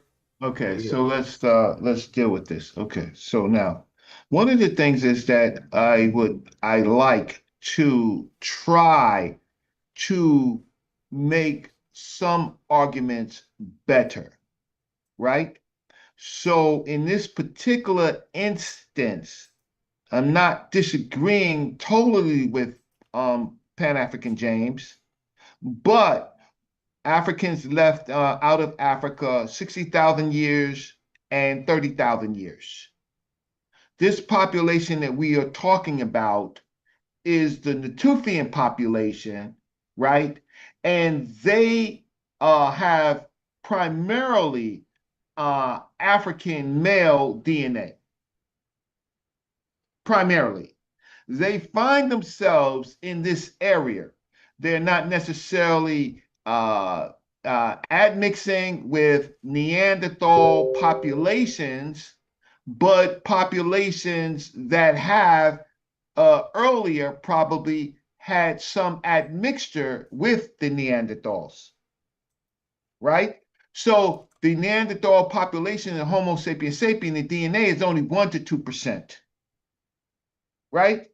It's genetic. It's not necessarily apparent. And it's not necessarily at this particular time that phenotypes are completely changing. They are mixed, So when I said that they admixed, yes, with themselves from another period. So then now with modern science, we have to deal with those populations of early human. Hold on. I'm gonna mute you real quick. Keep going. He just came in unmuted. Keep going. Those populations that have left Africa, they begin to change. To say that the Natufian population was all African, look, I'm gonna be nice, but I can't do that. All right, well, he asked you a question back then that you didn't answer back then, and I think that question made a point. James had asked you back then, when they left, who did they mix with in order to not be African no more? With populations that left 60,000 and 30,000. Well, the evidence contradicts that because they don't have Neanderthal DNA.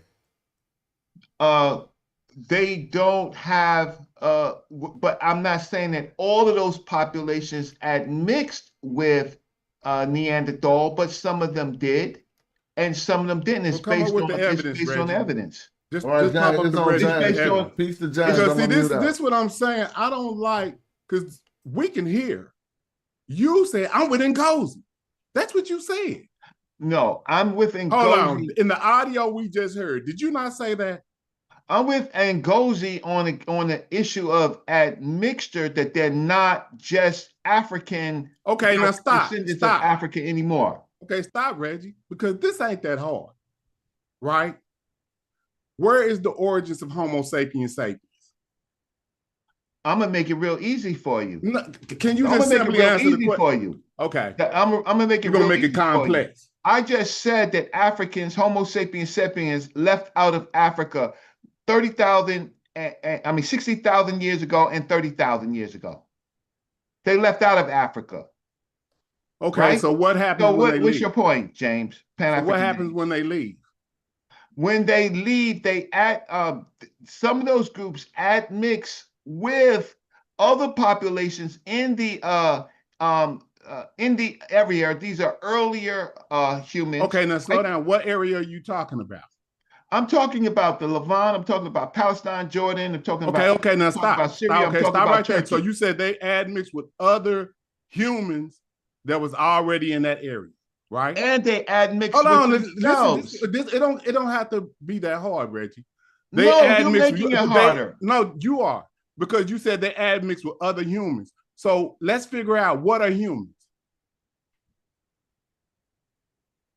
Humans consist of population. They're modern Homo sapiens sapiens, Reggie. Humans are not only Homo sapiens sapiens. Yes, they are. Humans are based also on genetics. Humans are the classified as modern population. Homo sapiens sapiens. No, sir. You can't change that, sir. You are wrong. I'm wrong. I'm just gonna mute that. Well, let's hear Reggie's answer. What is the human population, Reggie?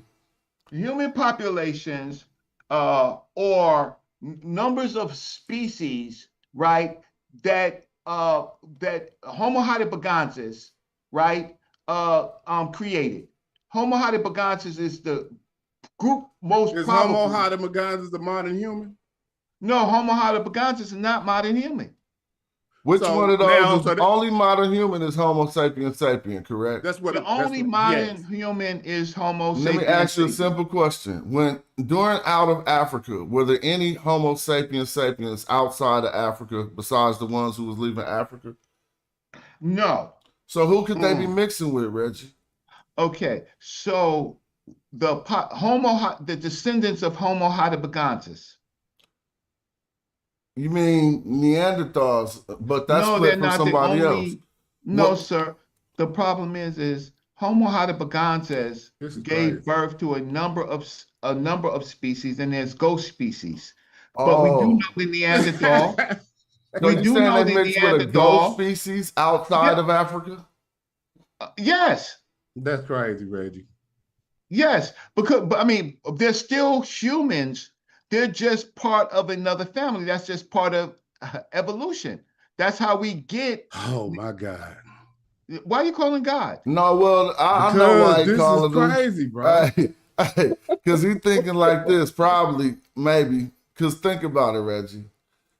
even if it was a ghost species, what would make us think the ghost species was not an African ghost species? Because they're out of Africa. No, they're not. The ghost population that's found off it within the Africans or from West Africa, they primarily at 19%. That's one of the species. But that 19%, Reggie, and trust me, I did the research on this. That 19% encompasses the 99.9% of the human DNA. It's already factored in. The only thing that they see that's foreign is Neanderthal and Denisovan. You can't wrap your head around that. And that's what the problem is. Serious. I got a big brain. As a matter of fact, we all got the same size brain, Reggie. Your brain ain't bigger than mine. Stop it. We humans. Right? So be careful. Just be careful. We all got the same size brain. So Reggie. you are saying your brain ain't bigger than mine. I got good. Okay, so let's get to the point. Because before you go too deep, Reggie, you realize you're maintaining a stance that you held like a year or two ago. You in light of what Dr. Shamaka Kieta just said, and even Ngozi flipped on that already. But you about to maintain it right now? Wait, let's be clear. So now I'm talking to you, Smash. What position am I maintaining? Well, you was with Ngozi on that video where Ngozi was saying that those basically the Basel Asians was something different, some other type of people. That's not correct. What's not correct? I didn't use the word Basel. No, but I said what Ngozi was saying, and you said you. But I didn't accept that. Okay. What did you accept? I didn't accept that. What part did you accept? Deal with that. So I think that you have a misinterpretation. Oh, that's my bad. I thought that's what I heard from the video, that James was arguing one thing. No. Ngozi was arguing another, and you said you was with Ngozi's argument. No, that's what these are claims.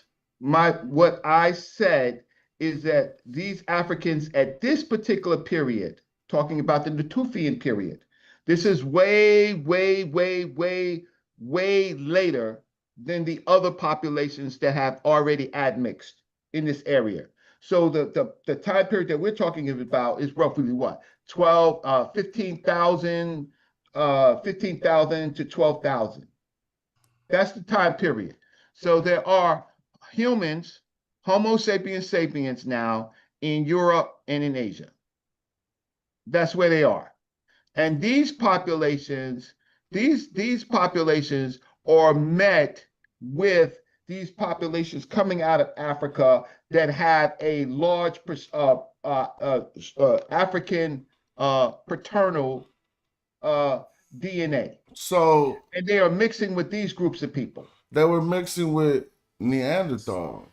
No, this is 15,000 to 11,000. They're not mixing. Oh, okay, no, not at 15,000 to 11,000. But that's the only period that we're talking about, Smash. But this is why you got to address that, because the people that we're addressing from 15,000 to 11,000, the Natufians, don't have any Neanderthal DNA.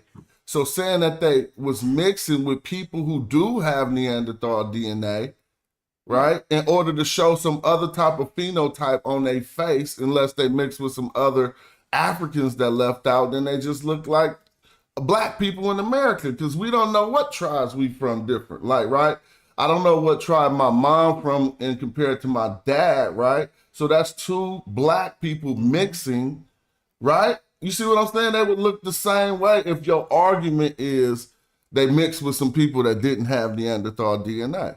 Mm-hmm. Okay, so let me just slow this down, because I think so. Now we got to a period of 15,000 to 11,000, or is there Homo sapiens sapiens, right, that are not African alive in that period? Yes or no? And the majority of them, at science say the majority of them had Neanderthal DNA.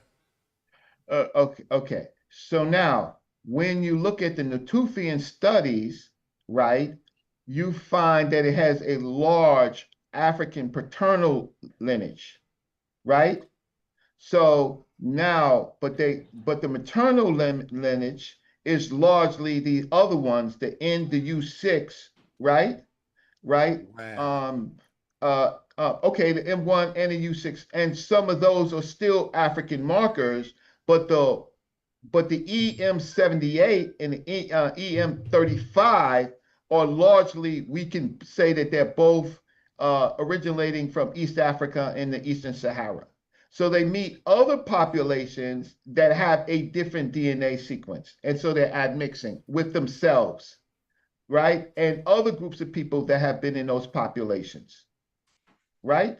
So then my issue is that first, let's deal with James's biggest assertion that the people out of Africa, this is James's biggest assertion, the people out of Africa are less human than the Africans.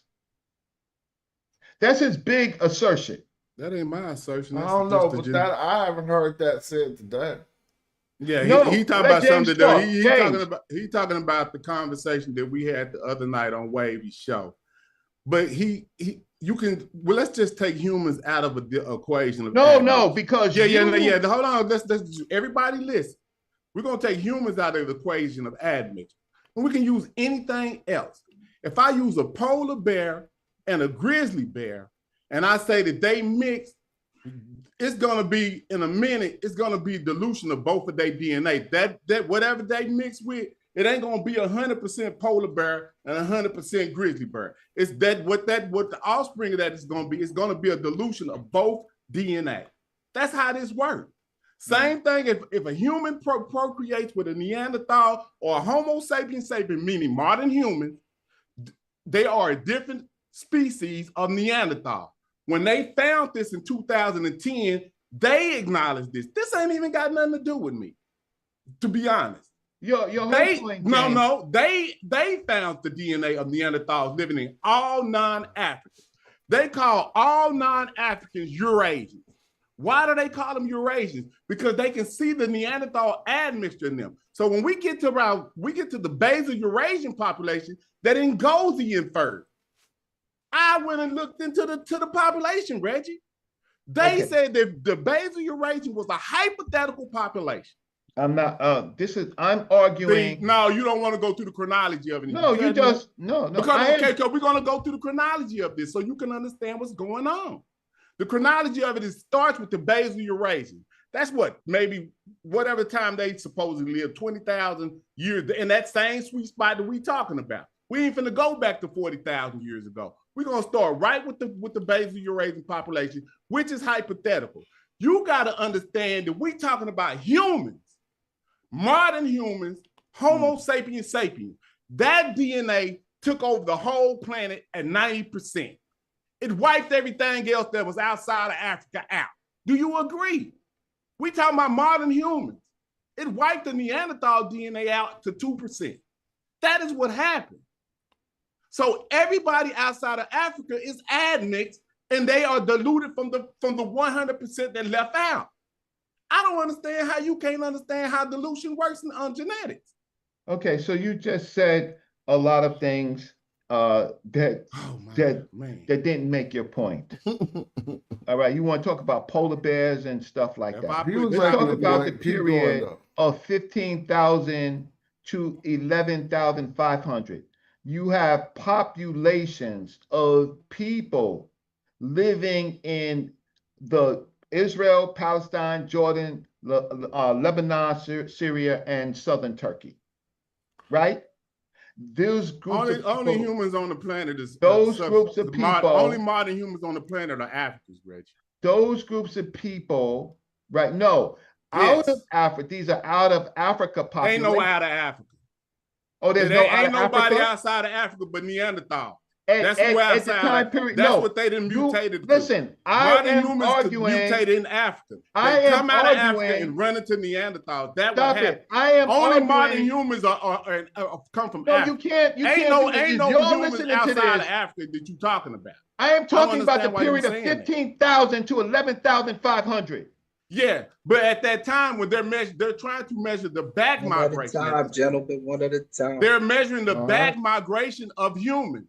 They're trying to find out when do these people that's mixed come back to Africa. They saying around the Levantian area, we don't see no admixture yet at the 12,000 year mark. But guess what? If they keep going back to 7,000, 6,000, 5,000, they're going to start seeing the admixture of Neanderthals and humans coming back into Africa. They are measuring the back migration of human. You can't measure with human DNA.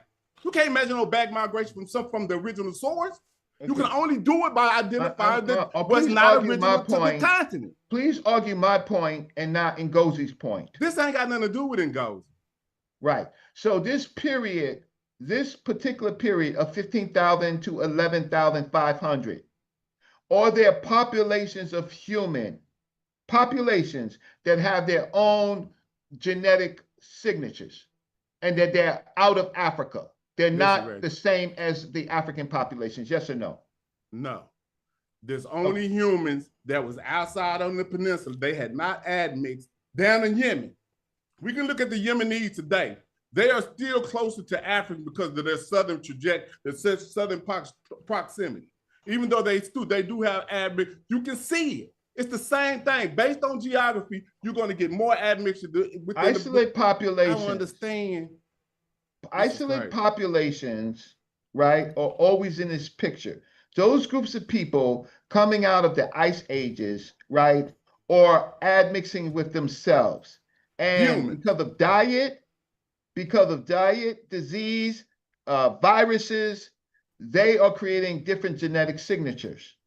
They're doing that on the continent of Africa too, Reggie. But we're not talking about the continent of Africa. Yes, they're doing it on the continent of Africa. What climate do they have in the peninsula? We're talking about the area of the What climate in the Arabian Peninsula is going to make them change phenotype? You're trying to change science. What elevation do they have that's higher than the Ethiopian highland?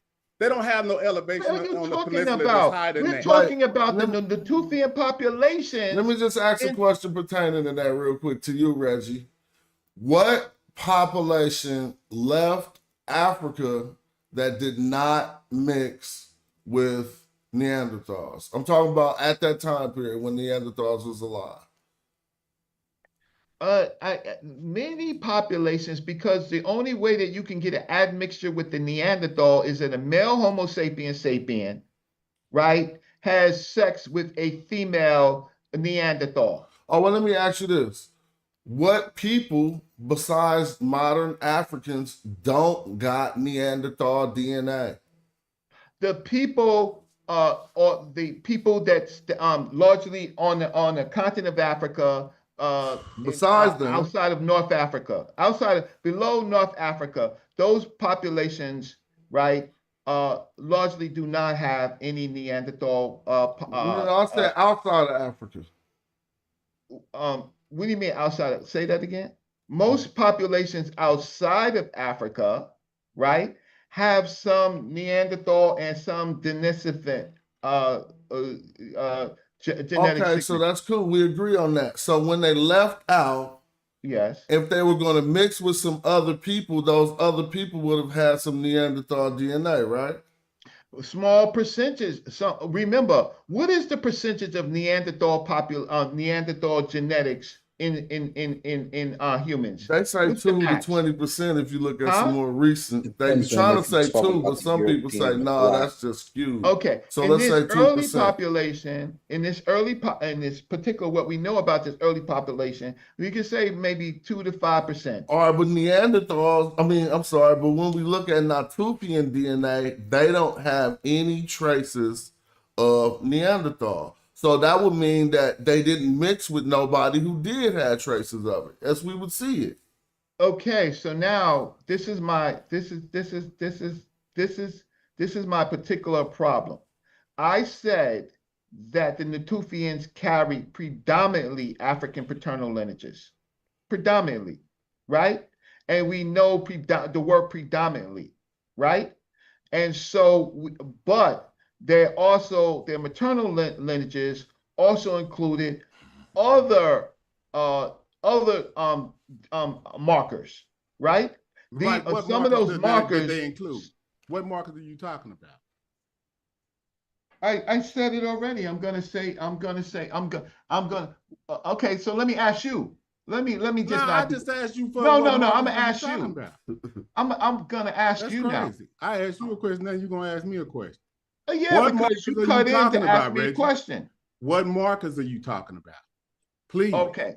So so let me throw this in here real quick, gentlemen, because looking at the chart and looking at what we know about Natufian culture, it's mostly Africans and Iranians. So your early the non-Neanderthal DNA. But in the Zagros Mountains, when they start to mix, this is when you start to get other cultures and Africans with Neanderthal DNA as well. This is probably about 80,000 years ago. Well, I don't know. Nah. Where you come with that from? No, they're gonna. Well, that's from Live Science. So what do you say? Maybe you might have said this. Say that again. What are you saying? I must have heard you say that wrong. Yeah. Okay. So Natufian culture is basically. It ain't no Natufians at no 80,000 years ago. Go ahead. We didn't say Natufians at 80,000. Pay attention. We said the mixture of the humans that they interbred with, the Africans and Iranians, happened around that time. Now, Natufian culture doesn't happen until about 8,000. No. Stop. They say Iranian. Science, so this is no guesswork going on. So it's like, show the screen. Share the screen. I want to share the screen. He could argue with the screen. Yeah, you can share the screen. Yeah, because Natufian culture is mostly, and this is where they get the Bayesian Eurasian from. Well, how do they got Neanderthal admixture at 40 to 60,000 years, and you saying they mixed at 80? You messing that up again. I'm gonna tell you again because you keep messing that up. I just told you they found that the Neanderthal admixture is a deranged. So circa 60 to 40,000 years ago. Oh, y'all talking over each other. Y'all talking over each other. We want to hear y'all. We want to hear both of y'all. I want to let both of y'all talk clearly. Real quick, sorry, I'm going to let you say that because y'all was talking over each other. If you could just say what you said again, Asar, you got the floor. Yeah, so here we go. Can y'all see my screen? Yeah, we see it. Right. So Neanderthals and modern humans interbred at the crossroads of human migrations in Iran. New ecological models suggest Neanderthals and modern humans interbred in the Zagros Mountains in what is now Iran before going their separate ways 80,000 years ago. So this is when they interbred. So my initial statement was the people that they probably mixed with that didn't have Neanderthal at the time were those early Iranians. Yeah, where's saying so don't mess that.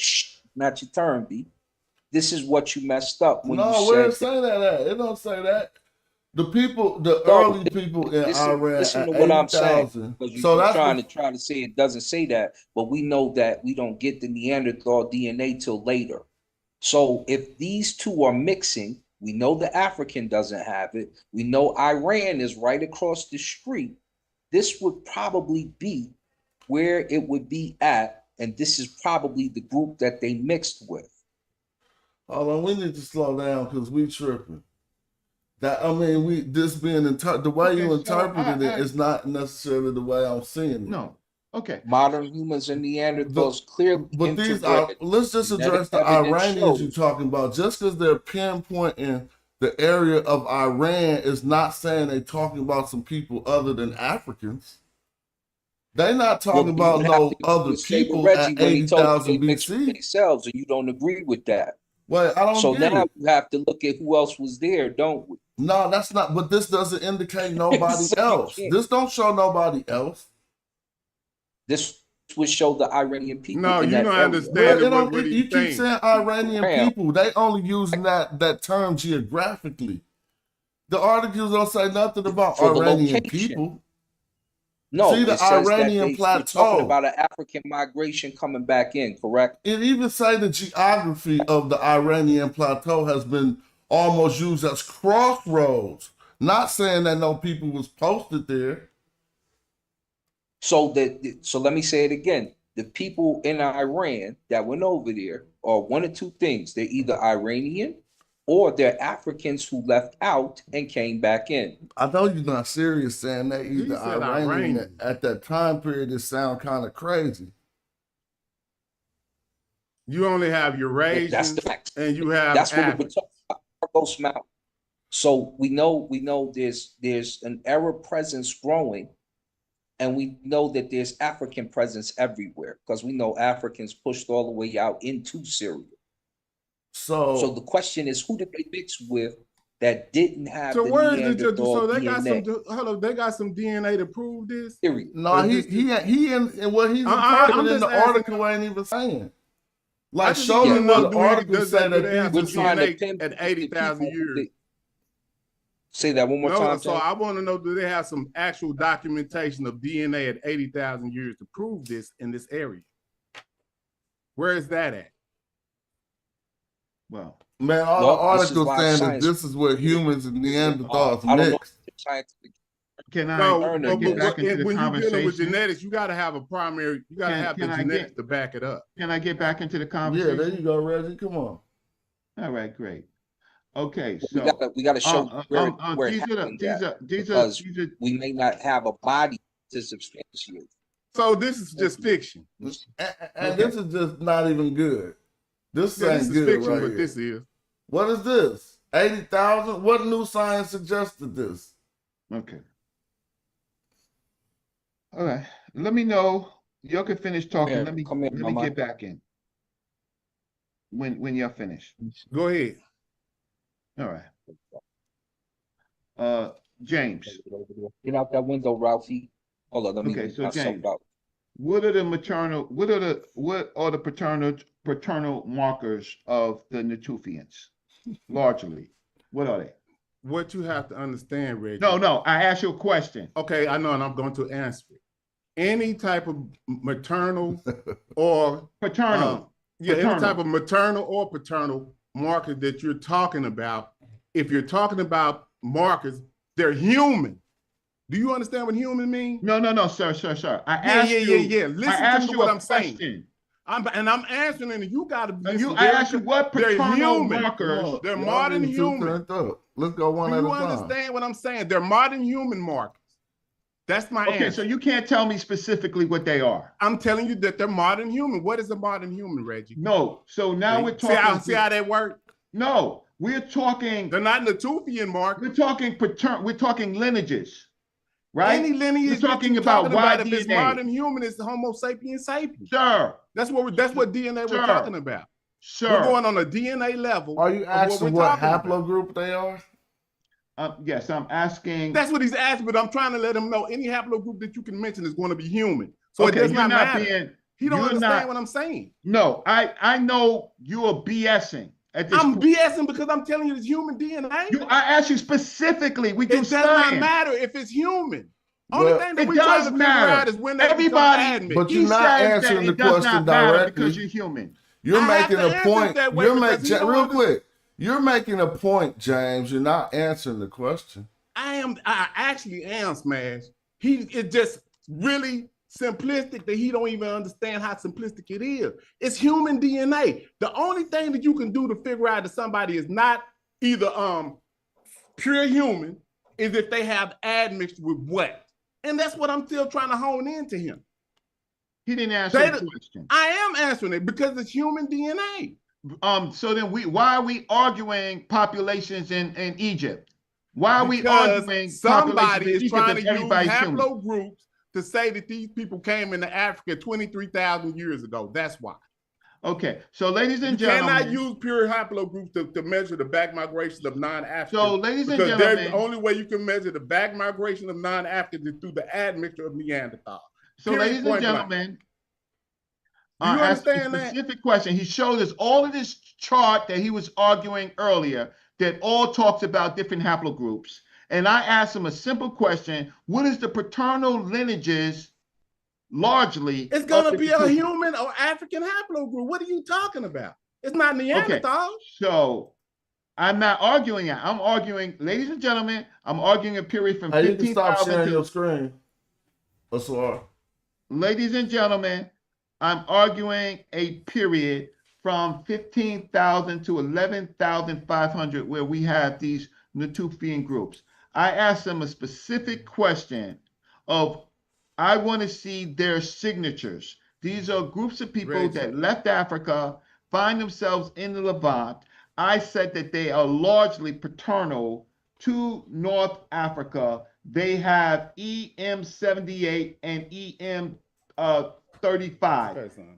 That's human. Those are in North Africa, and those are in the Sahara, in the Eastern Sahara. Do you understand that that's human DNA? I don't care. I'm talking. Only way you can find out when non-Africans come back in is when they start that show. Neanderthal. Who wants to win this argument over something called a human DNA? Yeah. What's wrong with you? Golly, I can't believe this.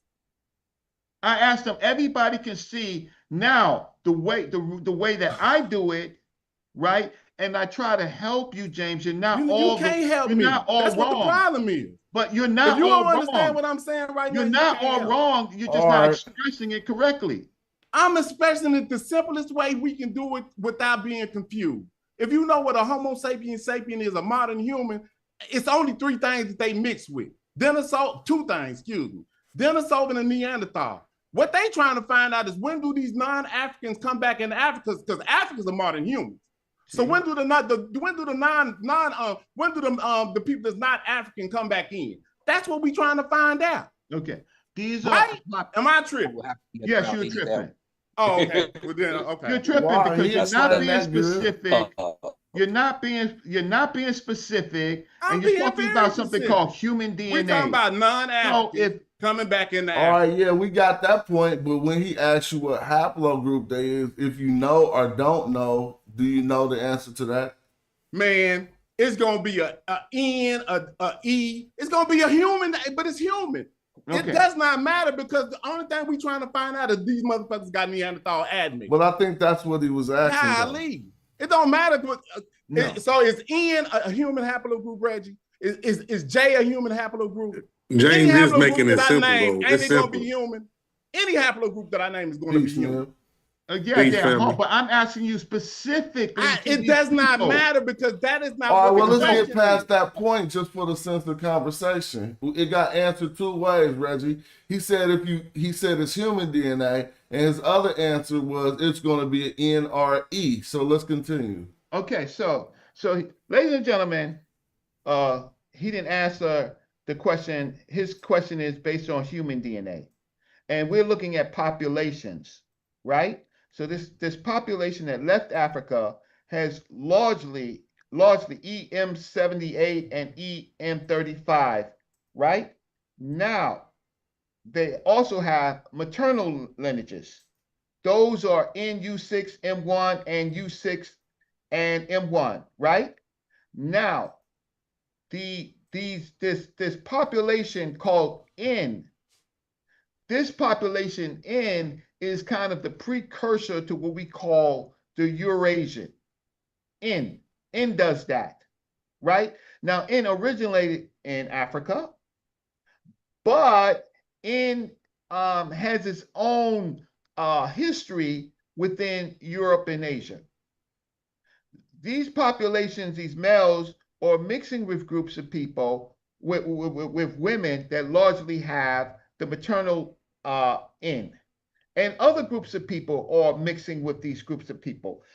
So when I said that they're mixing with them. So first of all, James, at this particular point, I mean, we're cool. But at this particular point, you were not specific. I'm very specific. Mixing with what?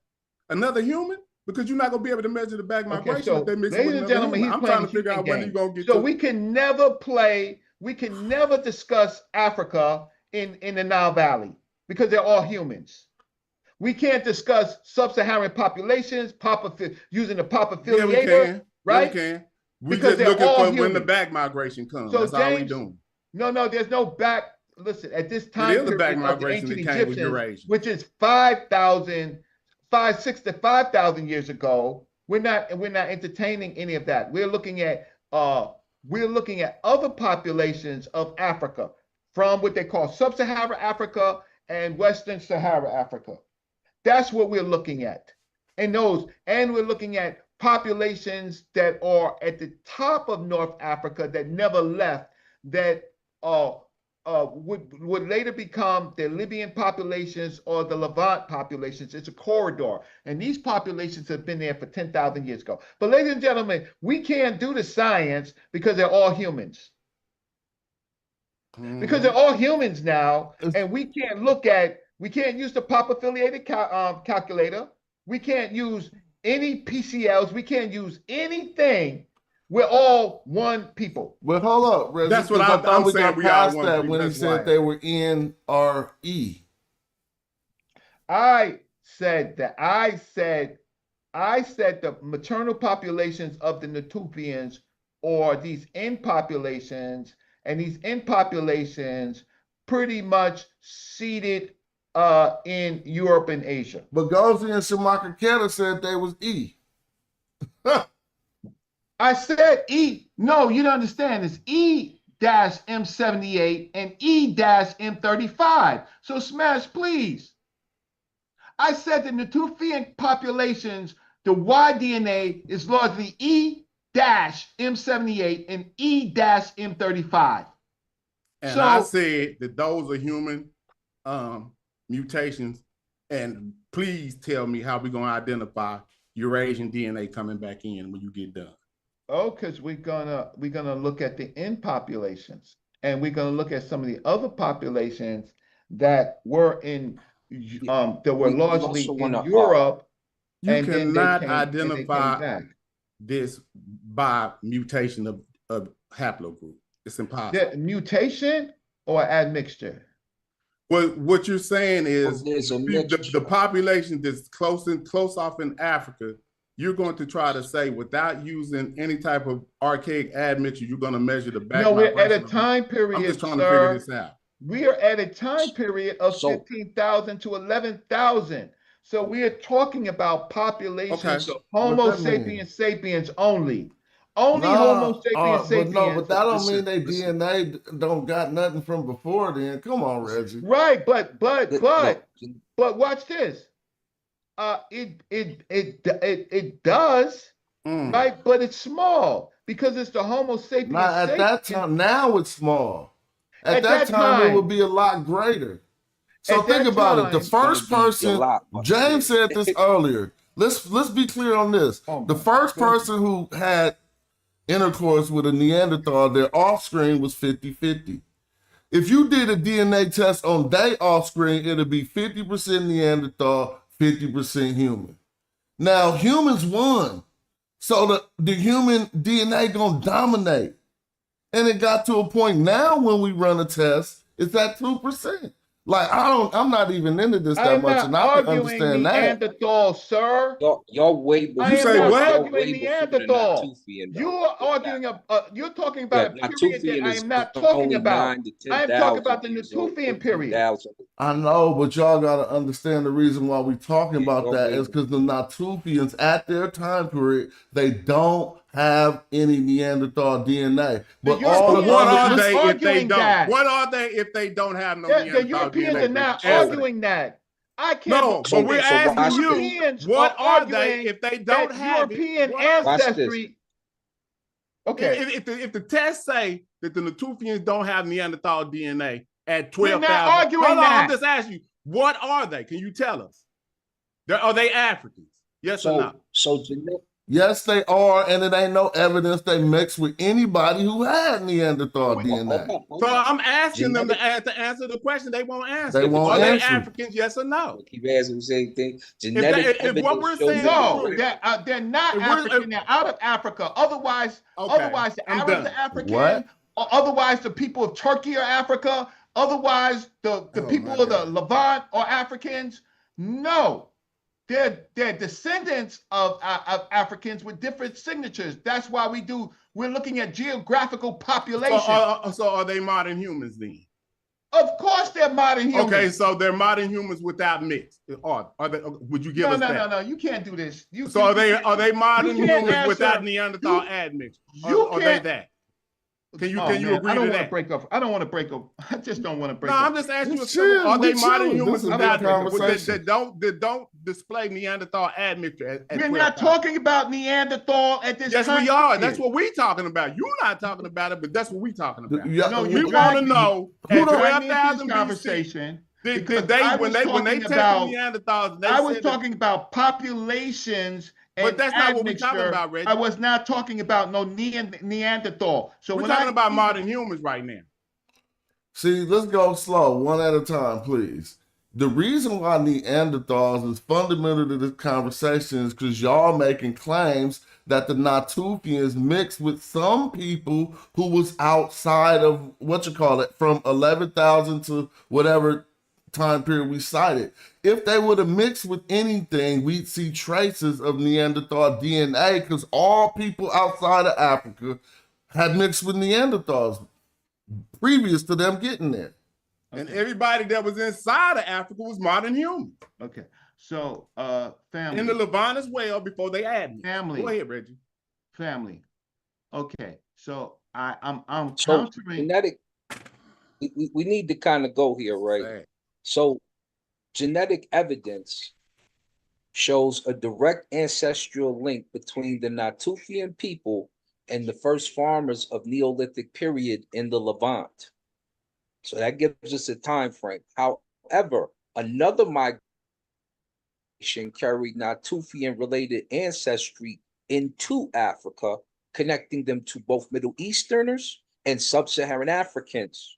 The discovery has shed light on prehistoric migration patterns and cultures in North Africa. So when I mentioned the mountains over here that live science suggests, it would tell us one or two things, because we know we've got Middle Easterners and Africans mixing together. We don't have to call them Iranians, we call them Persians at that time, or Syrios, or Syrians at that time. They're in the Zagros Mountains and they're mixing and they're being sexually active. And this is when we start to get those different enclaves of Neanderthal mixture with African. All right, and let me ask you a question. I'm sorry, MK, but you agree or disagree that the Neanderthals were Africans, Black Africans? You mean initially, or did they eventually become? Or I mean, the Neanderthals, they had one set of DNA that initially, no, they're Neanderthal. Not. Yeah, Neanderthal initially is not African. So the African eventually goes out and has a fit. Here, I'll put it this way: the Africans who leave out early on, and their DNA starts to mutate, have some type of mixture with Neanderthals. Okay, but the Natufians don't. Right. Peace, social. I see social in the building. So if the Natufians don't, what is the argument concerning Natufians and the blackness of the ancient Egyptians?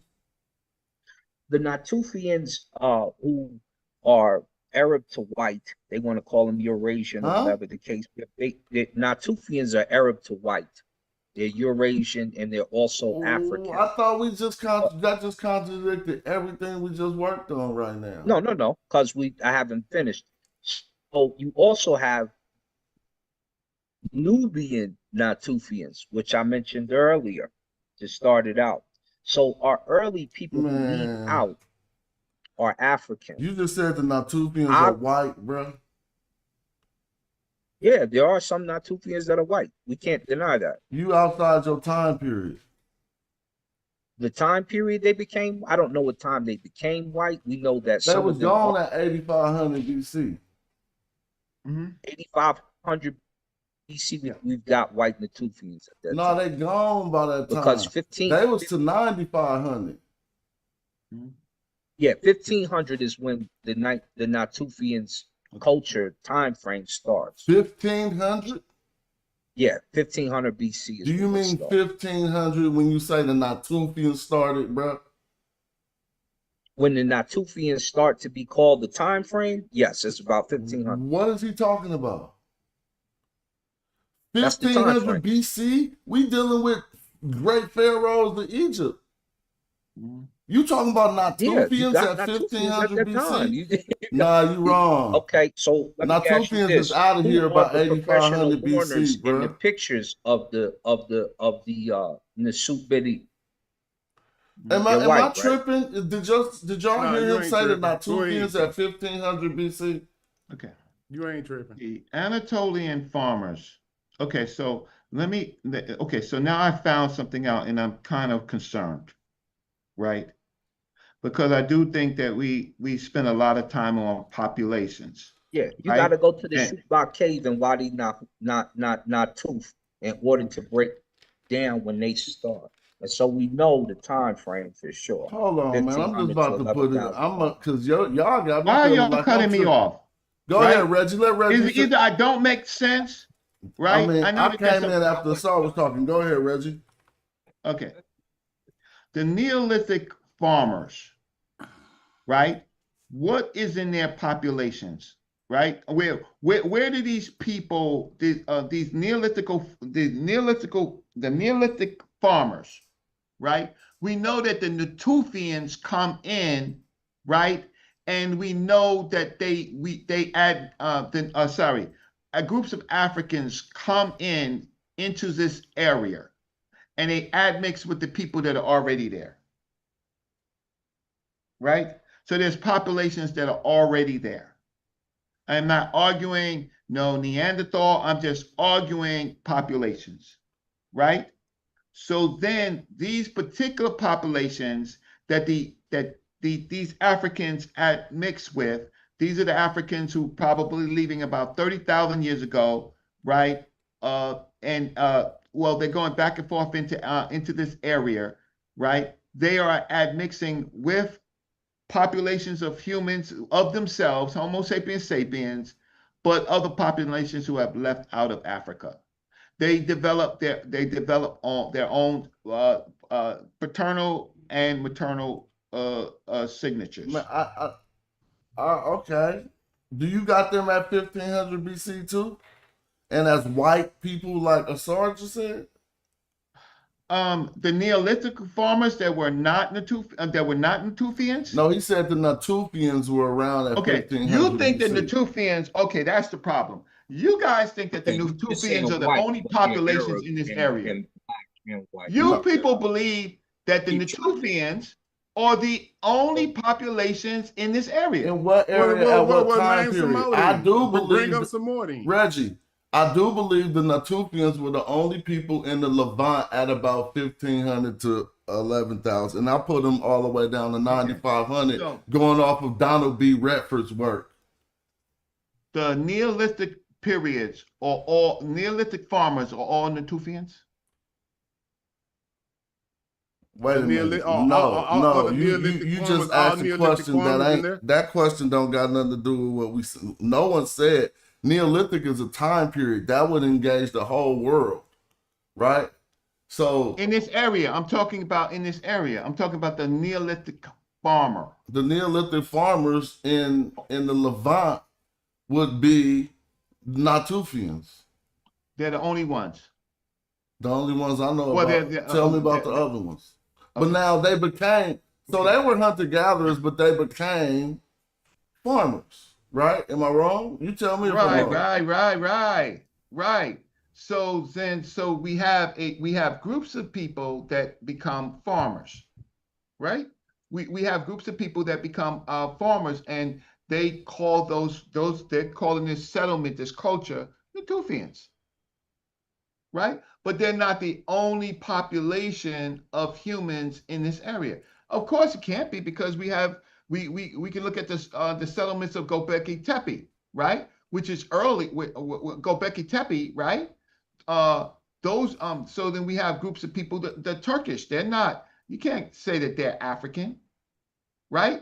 You can say they're all African descendants, right? But these people have different identities. You messed up. It say right on Wiki, bro.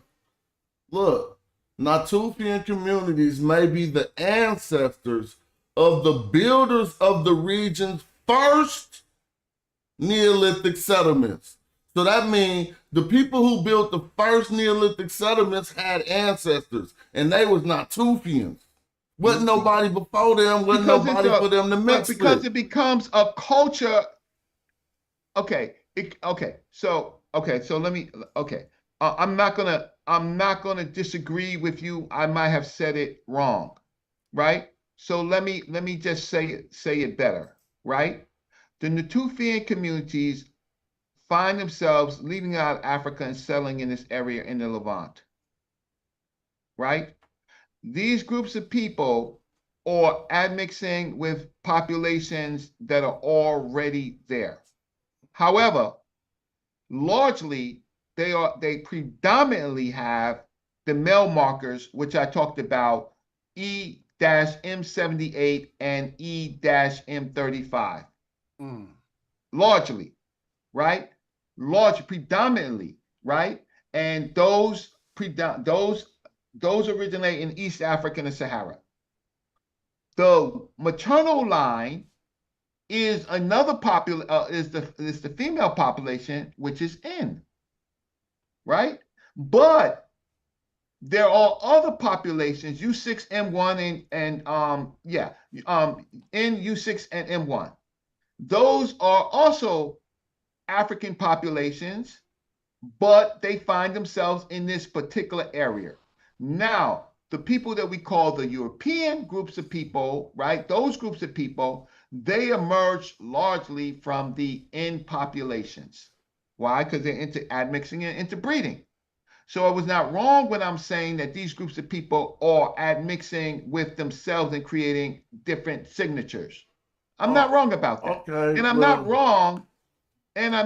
wrong about this whole thing of this conversation of Neanderthal is really irrelevant. It's not. You don't understand how that's relevant. James asked 100 times, how do they measure back migration into Africa? And how do they do it? By the levels of Neanderthal admixture. Let them answer how they do it, Reggie. I'm gonna show you a picture how they measure it. I just told you. I'm just absurd. I'm just so surprised. Where is it? It's by the levels of Neanderthal admixture. Don't no, beat it's around not by the bush. it's not by Neanderthal. Yo, this is crazy. It's about those subclads. He said it's not by Neanderthal. Yeah, no, they don't measure it by Neanderthal. You know why they don't measure it by Neanderthal? It's all apparent, Reggie. You do not understand what we talking about. Yeah, and I want to debunk you right with Ricky one more time. Real quick, Reggie, because you was wrong about this too. It says, some evidence suggests deliberate cultivation of cereal-specific rye and by the Natufian cultures in Tel Abu Hariya or whatever. The site is the earliest evidence of agriculture in the world. So you asked who was the first farmers? It was the Natufians. That's not my argument, sir. Earlier we was just talking about, you said it was other farmers, right? Wait, first of all, Africans on the wadis. Africans, then you're totally going Eurocentric, because Africans were hunters and gatherers, harvesters, and they have in Ethiopia and around the Nile Valley across the wadis, they were Reggie, farmers. You agree that if you the first, there ain't no other. While you're the first, it ain't no others. Now, when the second because you believe they said the world's the earliest. I think Reggie right though, Smash on that. I read that article before. Right on what? I'm sorry. On Ethiopia being older than them having agriculture. I would definitely agree with that. He's just saying as far as outside of the I didn't mention that. We're talking about in the Levant who was the first. Yeah, outside. I got it. I get it. But I'm with you now. We can say that in Africa. We can say it originated in Africa. Question.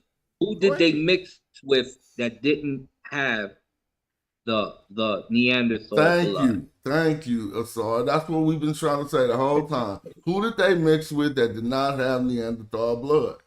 My guess is those who were in Iran at the time, because I believe your early Arabs didn't have it.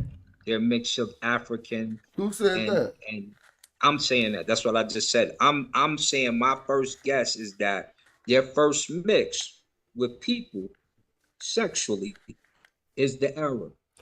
The Arabs weren't I there know yet. I'm with that part, but you supported it by a claim, and that's the part I was asking who said that.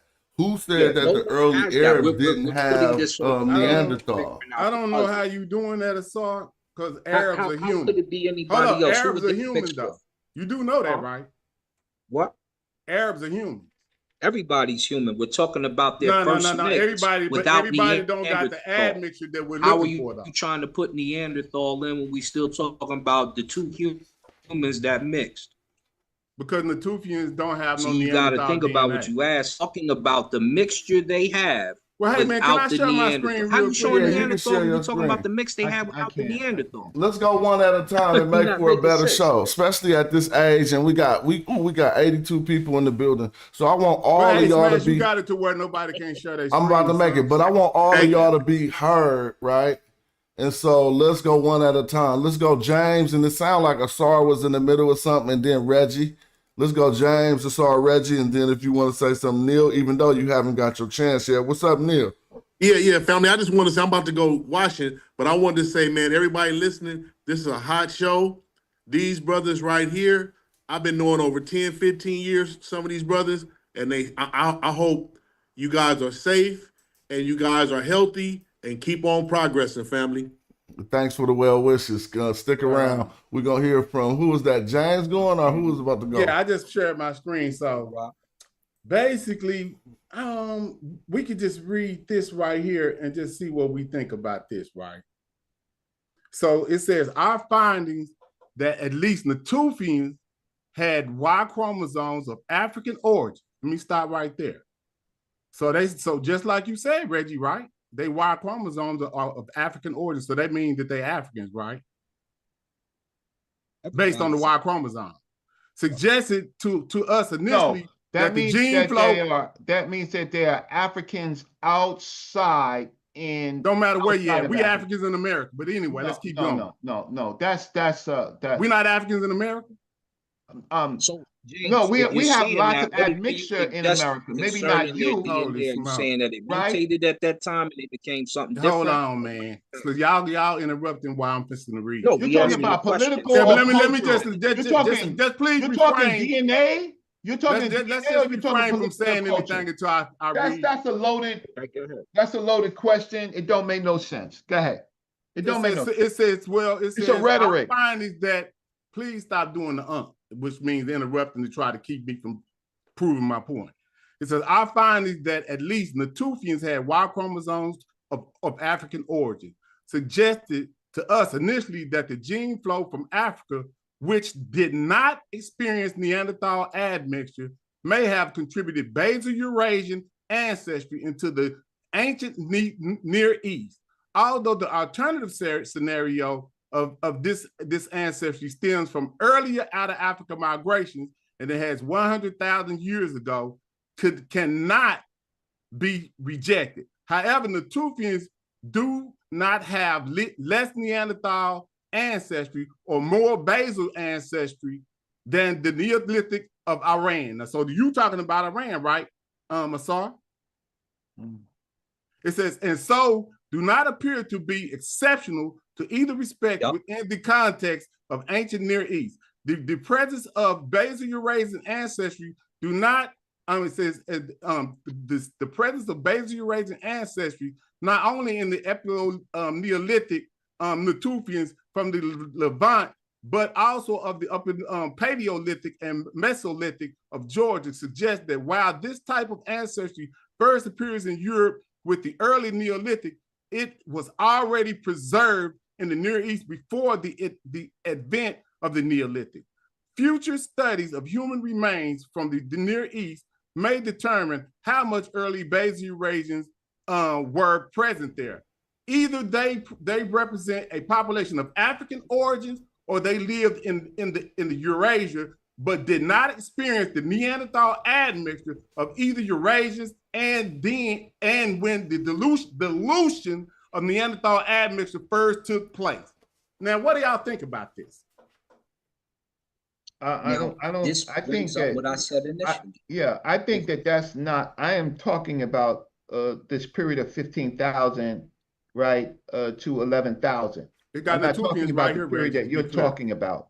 I am talking about what I really, I have not made the argument that the Natufians have Neanderthal. Never made that argument. So what applies to me is how we measure populations, and what do we use? We use Y-DNA and we use the mitochondria DNA. And what I had said, what I had said is that you measure it just by being humans. So you're using a lot of words here. Because that's what modern humans are. They're right. Modern humans emerged from Africa, but they changed because of admixture and in geography and populations. All of the phenotypical differences inside of Africa without admixture, just different the diversity within Africa. Right. The only thing that matters is when they figure out about the admixture with the the other. No, yes, it does. As far as dealing with populations outside of Africa, Reggie, that's the only thing that matters. Everything else don't matter because we all human. They follow haplogroups that is in the DNA, sir. They're not looking for Neanderthal presence. Yes, they do. But you don't know they that. do at the end there. So you special, you super, you know that. No, don't they letting you know right there? They put Neanderthal in the Neanderthal only gives 1 to 2%. And that's how they can measure our percentage. It's irrelevant. What you're doing, the Neanderthal, actually, believe it or not, some of the Neanderthal DNA material helped the African as he moved into these other Yes, I agree with that. Okay, so why I'm not talking about that. We're talking about measuring the back migration. Gentlemen, pause there.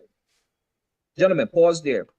From the yellow, Natufians do not have less Neanderthal ancestry or more basal Eurasian ancestry than the Neolithic of Iran, and so do not appear to be exceptional in either respect within the context of the ancient Near East.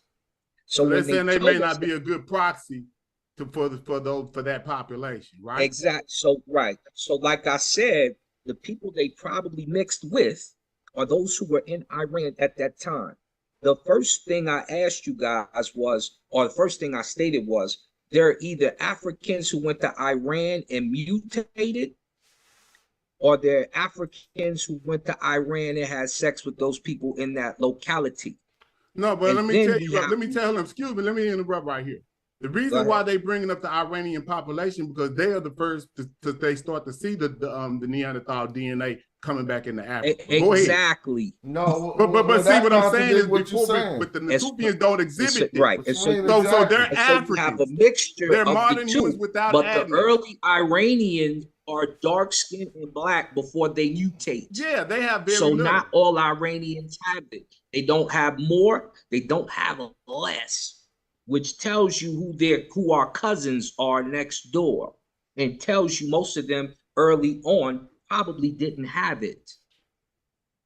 Yeah, so now we already know that mixture based on proximity of different. That's how this works. Exactly. So we already know that. We're trying to pinpoint the date so of the back migration. So hold up. So I guess we're on the same page. So at 12,000, they don't have no Neanderthal DNA. Do y'all agree? The question is here in the chat. Who did the Africans first mix with? Go. You're talking about from a human perspective. Yes. Or if you think they mixed with a monkey or some type of ape, go in.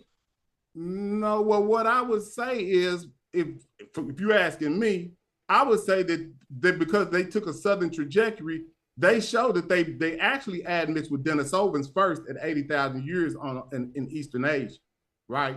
They bypassed the Neanderthal admixture, and they mixed in with Denisovans over there in Eurasia. In Eastern Eurasia. I don't know why we keep acting like it was some people for them to mix with. That's the out of Africa migration. I don't get it. I know, but I'm just trying to help. You know what I mean? But they show that they actually start to mix with Neanderthals at around the circa 60 to 40,000 years. Now that don't mean that this DNA comes back into Africa as soon as they start mixing. They DNA have to take over this 100% Neanderthal and make it till it gets to a 2% before we can even start measuring it coming back in. That took maybe 40,000 years till we get to the Natufians. So now we try to measure the back migration of when these people that the Egyptians start to describe and everybody else. That's what the whole conversation was about. We was talking about Egypt. Exactly. My question is this, and I don't understand how this ain't well explained. If everybody who left out of Africa, and we talk about 2 out of African migrations, right? So the first one would probably be the one that encountered Neanderthals, because the other one y'all had at 30,000 BC. Neanderthals is gone, right? Yeah, they on their way out. Yeah, so if they gone by that migration, then the ones who encountered them would have been some of the individuals who had left out in the first migration. When they get down to their time period, they experienced Neanderthals and they mixed with them. So everybody outside of the continent at that point in time, and you can say, no, that's not true, but then we asked, who are the people, before the second wave of Africans come, who are the people outside of the continent that didn't have no Neanderthal DNA? Science says everybody, correct? Correct. Yep.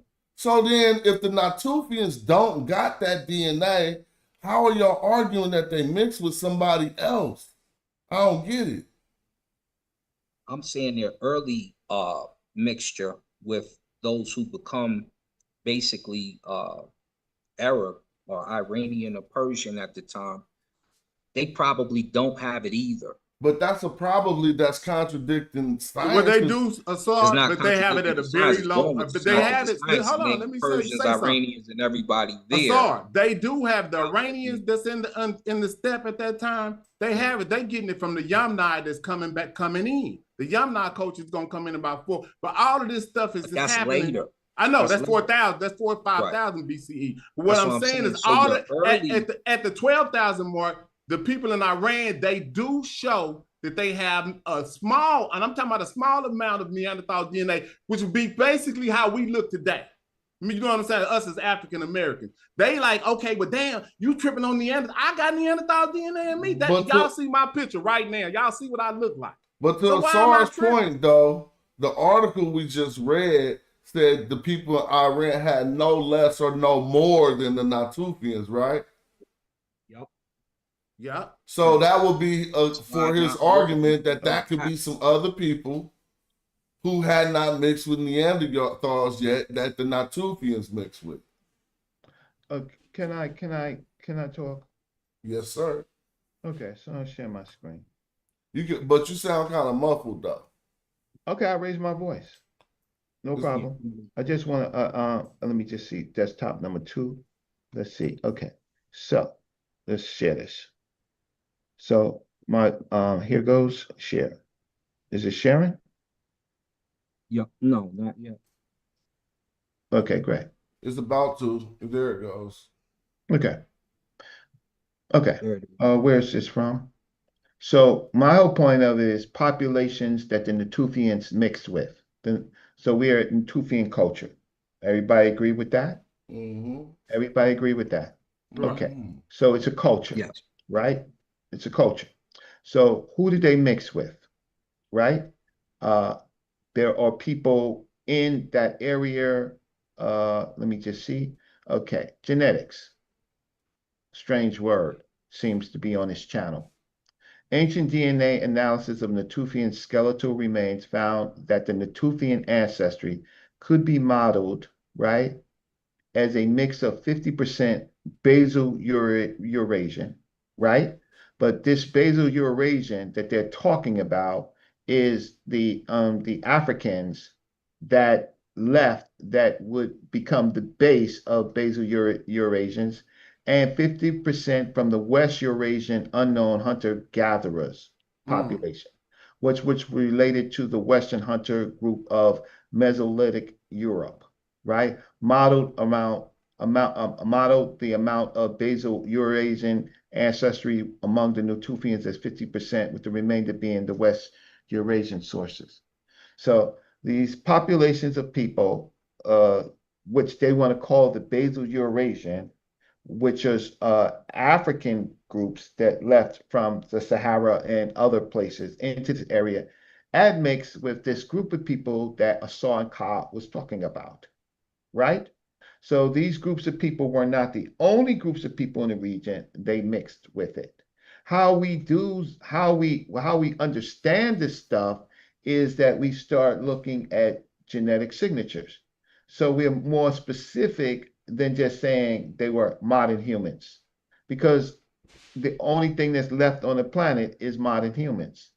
So either we're going to, I'm not going to go back and forth with you guys today on some arguments that don't make any sense. We are talking about this group of people from around 15,000, right, BCE to 11,500, right? Ngozi makes, these arguments about back migrations, but genetics don't necessarily deal with your neural and cognitive thinking. There's no evidence in the areas that these groups of people came from that they built the Nile Valley. We have more evidence that the Nile Valley, the Africans from the south followed the Nile down into the region, and those later populations that we call Egyptians, right, absorbed the cognitive and neural information from these cultures to create what we know as ancient Egyptian civilization. There's nothing in North Africa meaning Algeria, Libya, none of that stuff directly contributed to ancient Egyptian culture, because most of that culture came from the south, and we have the cave paintings, we have the rock etchings, we have pottery, and then ultimately we have language. So what Ngozi's argument is really problematic because he mixes periods. There's nothing from Natufian that really was concerning in ancient Egypt. Ancient Africa had its own farming. It has its own herding structure, its own, cattle culture, its own pottery. There's not anything that we got from the Levant, and this is just novelties. No, they were using it specifically to say the ancient Egyptians wasn't black.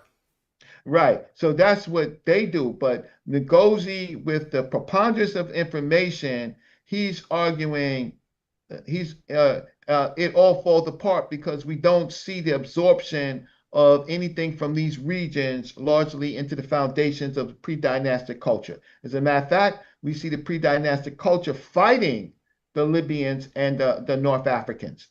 Example, the Libya stele, right? And some of the early palettes. We see them, and the Norma palette. We see them fighting these groups of people, right? Mm-hmm. So Ngozi, I don't really entertain because he starts talking about back migrations, which is a period that we're not even talking about. So I respect Ngozi's work, but his ideas, but I don't respect the time period.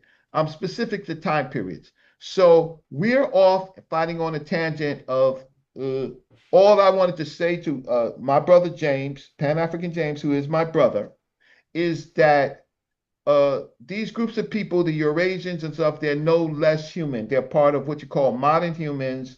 This is just evolution taking place, right? I'm not arguing no Neanderthal BS, because Neanderthal genes can help us even today with our survival.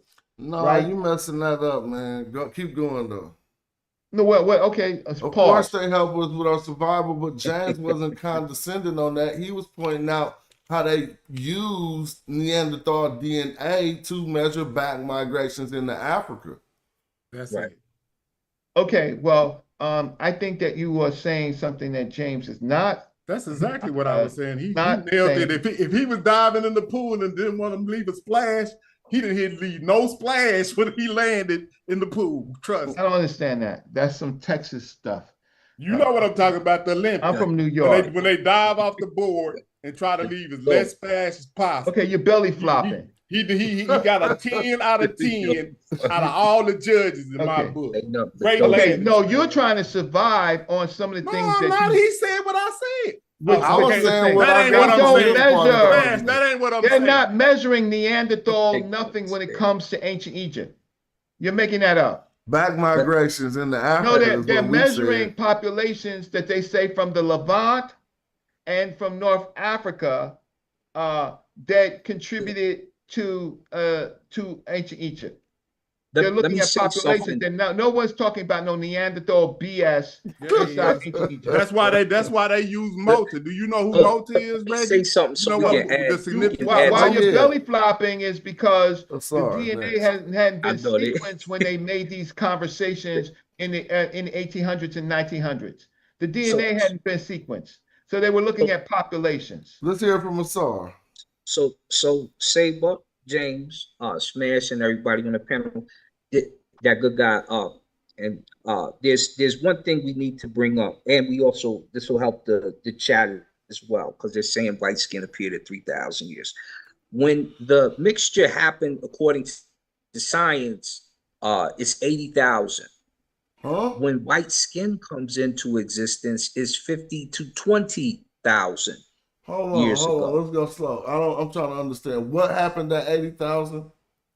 So at 80,000, we have our article Live Science. They're saying that they mixed with outside whoever, if it was outside Africans that mutated or outside people from Iran, whatever the case. This is when you have the modern. Let's be clear real quick right here. They're not saying at 80,000 they mixed with outside people, because this will be the first out of Africa, right? Well, that's what we have to decide, if they mix with other Africans, or if they mix with Africans that mutated and become this other thing, or what the case is. But we have that at 80,000 years. We don't start to get, we don't start to get what you would call a European or a white person until 50 to 20,000 years. Who told you that? Where did I say that at? This is science. This is regular science. Show us where it say that. Word of the song. How genetic mutation led to the white race. And then we got to go to. But when the gene expressed itself was supposed to be a lot sooner than then. Not no 50,000 years ago. 50, the statement from science, from most scientific, the scientific consensus on this, they're saying 50 to 20,000 years is when you start to get white skin. Is that what you're showing us on the screen? No, I'm not sharing anything. Oh, okay. So you pull it. Okay, my bad. I was squinting my eyes. I'm still sharing. I'll stop sharing. Yeah, Saber's sharing. So that wasn't you sharing? I'm tripping. Oh, I thought that was you sharing your data. My bad. Yeah, at 80,000, why did people become white? They have that. So we have a couple people in the chat. But modern humans out of Africa between 100 and 50,000 years ago, skin color started to change around to white about 50,000 to 20,000. Are you reading from something? So, yeah, but I'm telling you all that I'm also looking at something. I mean, because you saying stuff that sound like you're reading from a source, so we would like. Yeah, I am. I'm reading from share the sources. Screen. Share the screen. Yeah, let me share to them. Yeah, I kind of did the same thing. I just compared. Peace to everybody. I compared the Natufian to Somalians and put it in Chat GPT, and that's. You have this here. Yeah, you're doing a pretty good job over there. You have the Zagros Mountains, which we covered earlier. This is where they start to mix. And you have this here, 100,000 and 50,000 years ago, when you start to get the kaleidoscope colors, as well as a bunch of statements I pulled up in the race, but we can go up here to this one. 20,000 to 50,000 years ago, white skin in humans is believed to have evolved. Man, that's straight off Bing. I mean, what's that off? When humans left Africa. What's the source on that?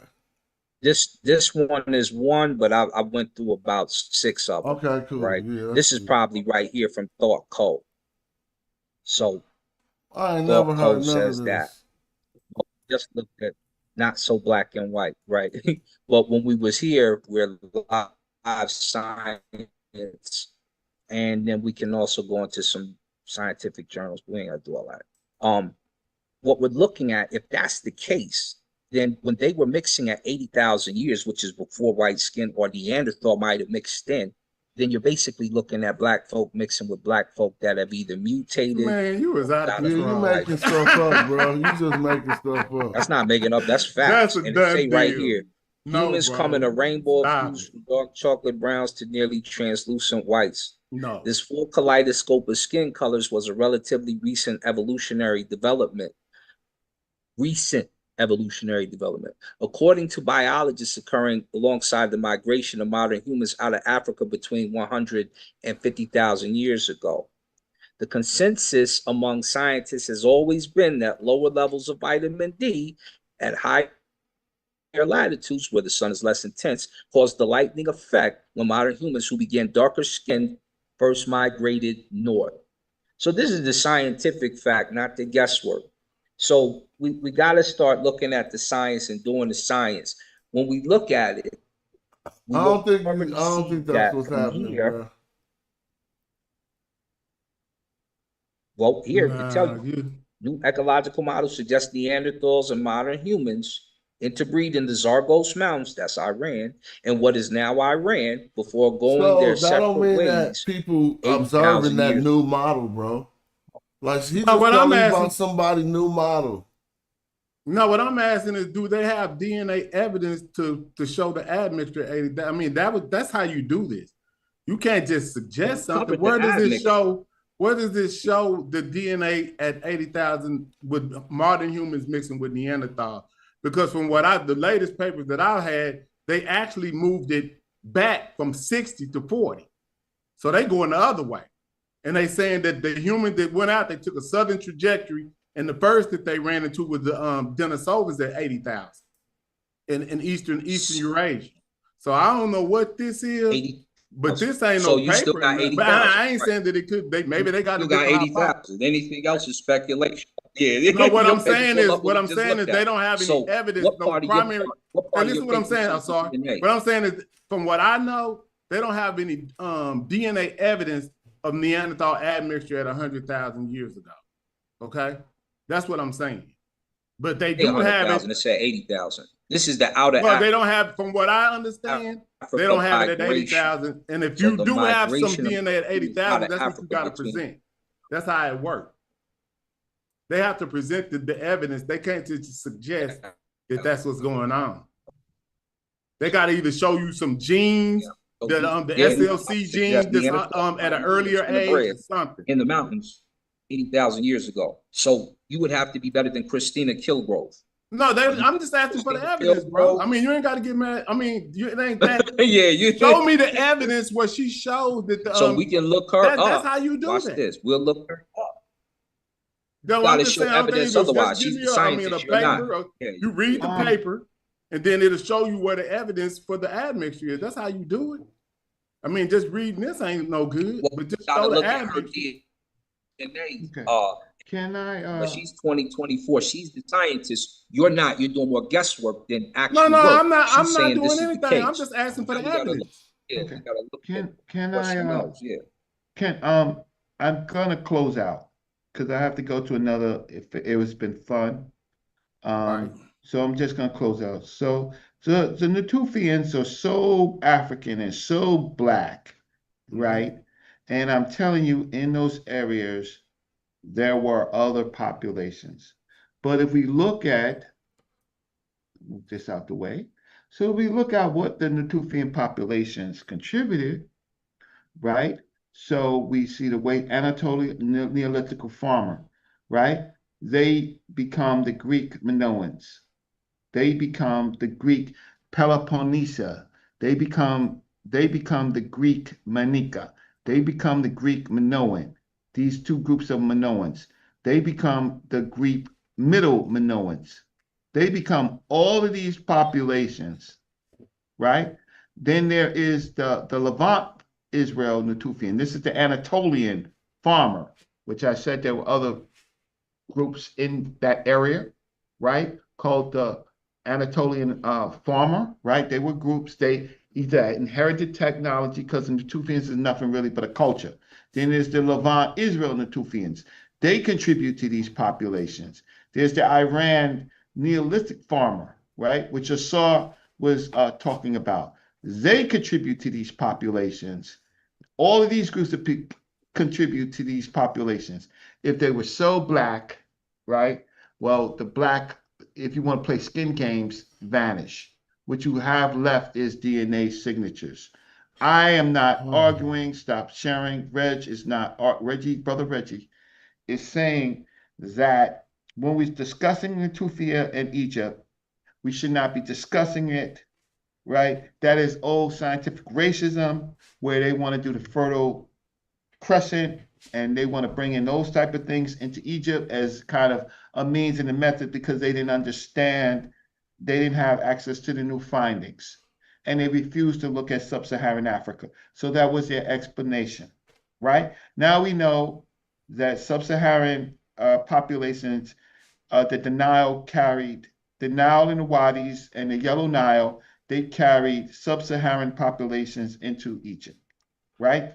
So Shamakakide had to tell or correct Ngozi about the Bedouin cultures, which is a sub-Saharan, if you want to call it sub-Saharan population, but it's an African population. So my only problem that I have with my brother Pan-African James is his terminology that these other groups of people are less human because they're out of Africa. That is that outside of that, I don't have, and I just think that when y'all talking about what they call ancient Egypt, y'all out of the time period. I'm not going to discuss no Natufian at 15,000 BC when it comes to ancient Egypt. I'm just not going to do that.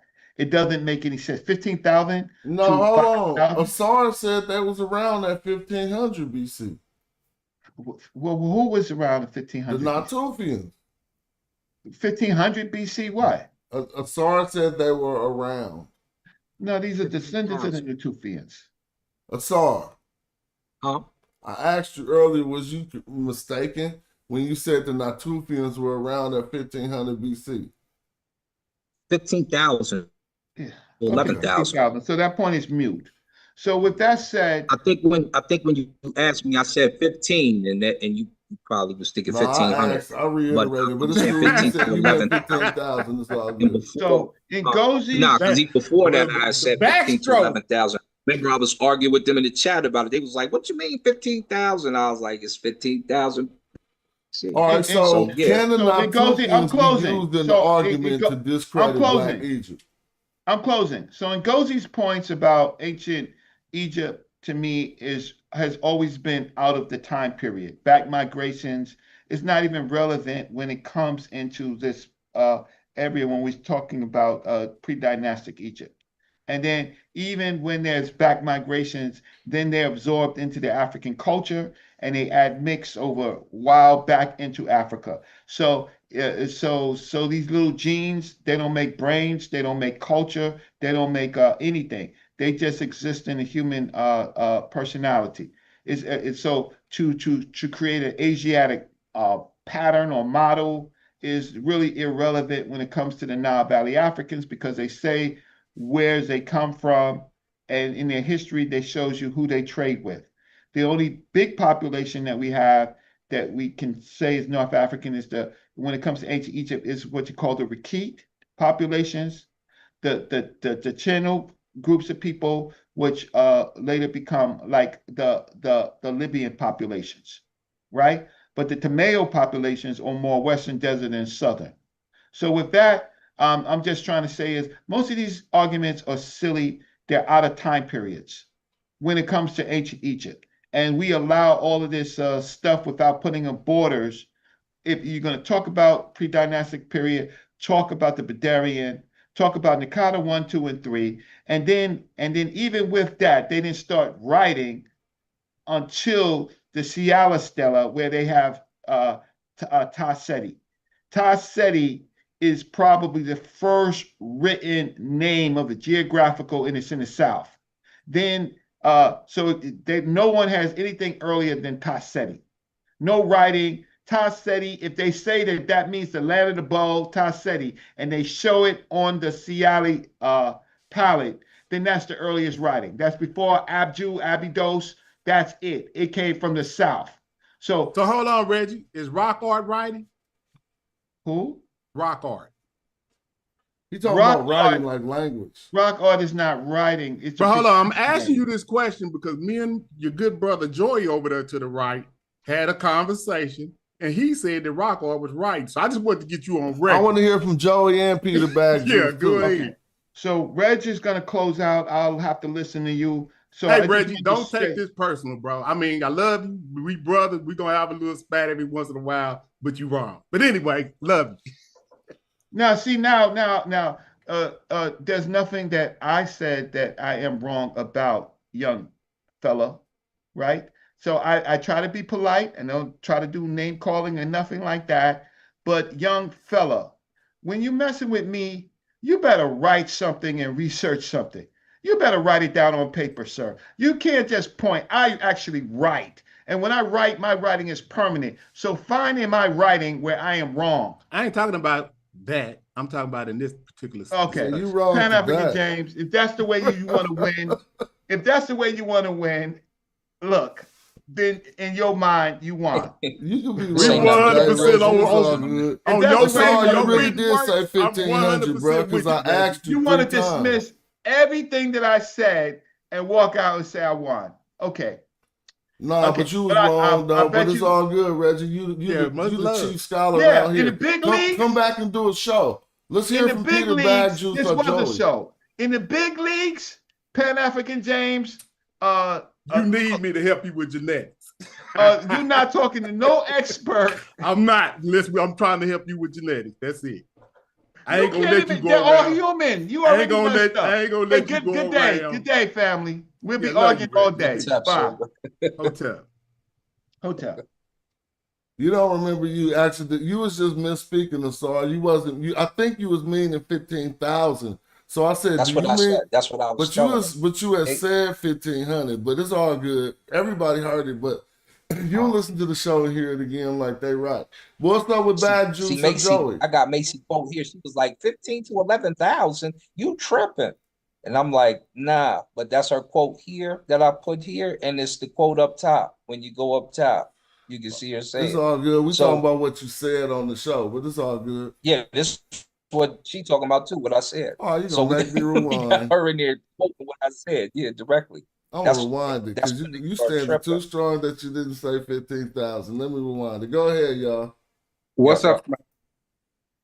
Peace. What's up, Big Jose? What's up? Me and James was having a back chat argument. I told him, I said, when you look into ancient Kemet, you can consider rock art to be a early form of writing, and he disagreed with me. What do you think? Rock art does have some writing. Well, he said early form. You see how he did that? He said he changed it. See what I'm saying? And ain't nobody gonna be around to refute it but me and him. Boy, you cold, Joy. I see how you is. Man. Well, you know, the matter is, I mean, it appears to be pictorial, right? It ain't. Part of it. But it appears to be pictorial, so that might lead us to believe that some of the pictures we see in that rock art, and I'm not saying it ain't, was full words or whatever, and you know it could be the case. But the furthest thing that we worked out was as a language was that the Siali seal. But if he said a precursor, I mean that's one. Yeah, if he said that, we'd have been on point. But that ain't what he said. You know, I was right there.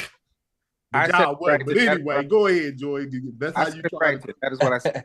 Yeah, he doing you like a sergeant did you, Smash. All right, well, what about a SAR? What you think about that question? Rock art. Is that a language? I think it's probably a language. I don't think it's a writing system yet, though. You think it's a language? I mean, you think that? All right. Yeah, you know, you get in the beginnings of writing, but you don't have a full blown writing system yet. So the rock art we see in the caves was trying to say something. Show some letter. Well, I'm saying I'm specifically. Let me clean it up. I specifically mean when you're dealing with ancient Kemet, you can consider certain drawings as writing. Some drawings are drawing, some drawings are writing. Like for example, if I put an ankh, if I draw ankh, that's considered a word. So I can write an ankh, so I could draw ankh, a jet, and a wasp, and that is considered a complete thought. So when you see those earlier before the system, that is an early form of writing a language. If that makes sense. Hello? Yeah. Does that make sense, or am I talking crazy there? Yeah, but I wasn't talking about no symbols like unks and Y scepters and stuff like that. We was talking about the earlier cave writing at the time that we had the conversation. Well, then when you switched it, then that you did just like you're doing now. You switched James, it to the unks and all of that. And I said, yeah, that's the precursor to writing. James, That's what happened. James. We was on a private situation, but it'll never be able to be hashed out, Jordan. But you're gonna have to show some integrity, bro. James, that's all I'm saying. James, if we are looking at ancient drawings in Kemet, you would see those things. You would see wasps, you would see crowns, you would see these different things, and those are considered writing. Some of those things are considered words, not everything. You could see a wasp. But you went way back until you went to the precursor of writing time. We was talking about the early rock cave art. Man, Kalam in the building, Titans TV. What's up? I hope all is well over there. I see you. Sheffrin L in the building. Peace to you. Ain't seen you in a minute. Due diligence. I see a lot of the people. Oh, DQ Hampton. What's up? Wow. I just want to say peace, but y'all can keep going. Run it back, Smash, for it so we can see. It's too hard. I know what you said, but I'm gonna find the clip later because I'm gonna have to watch this whole video while I'm falling asleep. And let me got $10. I'm gonna bring it out on the next show. I guarantee you said 1,500. Yeah, I asked you three different times. I said 15, but I said 15,000 and 20,000. All right, look, Auto Group is right on point. The only reason why you mentioned the 1,500 because you lightweight argued it. Yep. I asked you 3 times, and I was like, 1,500, bro? I said, do you mean 1,500? You was like, yep. But it's cool. I'm going to put it in the clip. Next video, we're going to play that clip. You know how I do. I only got to fall asleep watching the video. I'll find the clip. Right. Let me pose one more question because me and James had this argument too. And this question is for you, Smash. I told him, I asked you before, did you take any Methodological courses? And you said yes. Is that correct? Well, I can't say that like official. Like I took Methodological courses at like what they would. You don't want to call it a church or spiritual. You know, at a place. It's called Wosay in Oakland, California. I don't know if y'all heard Wosay. They got some in other places in the nation. And I studied under Professor Raymond Davis, but it was only a summer little course like that. But yeah, I definitely sat under a teacher that got me inspired and showed me the basics. Right, right. I thought that he was talking about that certificate you and Unc and the Armor Rock Squad got. No, that right there was from Nubia at a class. I thought that's what I never heard you say that. I thought that he was talking about that. So you right, Joy. See how quick it was? I didn't even have to try to make nothing up and say, man, I was talking. No, you was right. I just never heard him say that. I thought you was talking about the certificate. Because we was having a conversation about, because he was talking about taking like you got to take some classes. And I was like, man, well, Smash never took no classes that I know of. Real quick, I ain't took no real formal classes, but that's not to belittle what Professor Raymond Davis taught me. But sorry, if you bet due diligence that you said 15,000 or 15, I'm just gonna say I'm not the judge because the tape will be the judge, but I will willing to side bet you right now that you said 1,500. Side bet because you wrong on that. You wrong, but I ain't gonna side bet you because then you're not gonna come around to pay me my bread, and I want you to come around. Yeah, now I'll send that $10, but y'all got to send me my 10. Now I need mine too. So on the tape, it should say 15,000. It's going to say it initially and a few more times. And then you'll also hear me say 15. So you hear 15,000 and 15. You shouldn't hear 1,500 come from me. Now, what you gonna hear it come from is We've been running the Smash. You strong gonna 3 agree. hours, but we can keep I it think popping. Smash might have said you it. gonna Yeah, Smash like, said, do you mean 50? I don't know. I know I Smash. asked. I said He you, clarified it. You talking but about I 15? even Yeah, 'cause I said said out my mouth. yeah. I said we got the great pharaohs in Egypt at 1,500. We don't got that at 15,000. I said that to you. I said we got the think they might great have been pharaohs in talking Egypt about at 1,500, and you was like, "Yup." Natufians Yeah, at probably said, 1,500. And here goes probably something said else you yes, said but today. You said the Natufians was white, bruh. You some said of them that. are. Some of them are. Man, where you get that from? You don't. All right, watch this. But hold on, let me read this right here. All right, somebody they're found the white video. They said the 5,300 mark. We got you now. Yeah, You yeah. have to Smash pay gonna up. go find that. Let me say the court. They found the video. You're gonna have to pay up live. I'm about to put it up. Natufians were African settlers in the Levant carrying Now African watch paternal this. I know my lineage. memory good. I don't make no false accusations. You want me or to no take this charges. down real quick, Smash? Role in Hold on, nah, he transition. trying to get away. Let me real quick. Let me share the video. Yeah, I take it down. Go ahead. Real quick. Screen number 2. Yeah, this screen. All right, so this is the video. They said at 53 minutes, right? Now let's check game. I gotta move this off the screen. 53 minutes. Dang, that was hella long time ago. How can I find 53 minutes? I have to subtract. Let me see. Yeah, Dang, it's white. It can't wait a minute. How do I do that? You gotta go right here. 53 this way. Let's listen. Y'all can hear it? So there's populations that are already there. I'm not hear you. arguing no Neanderthal. I'm just arguing populations, right? So then these particular populations that these Africans mixed with, these are the Africans who probably leaving about 30,000 years ago, right? Well, they're going back and forth into that question don't got nothing to do with what we.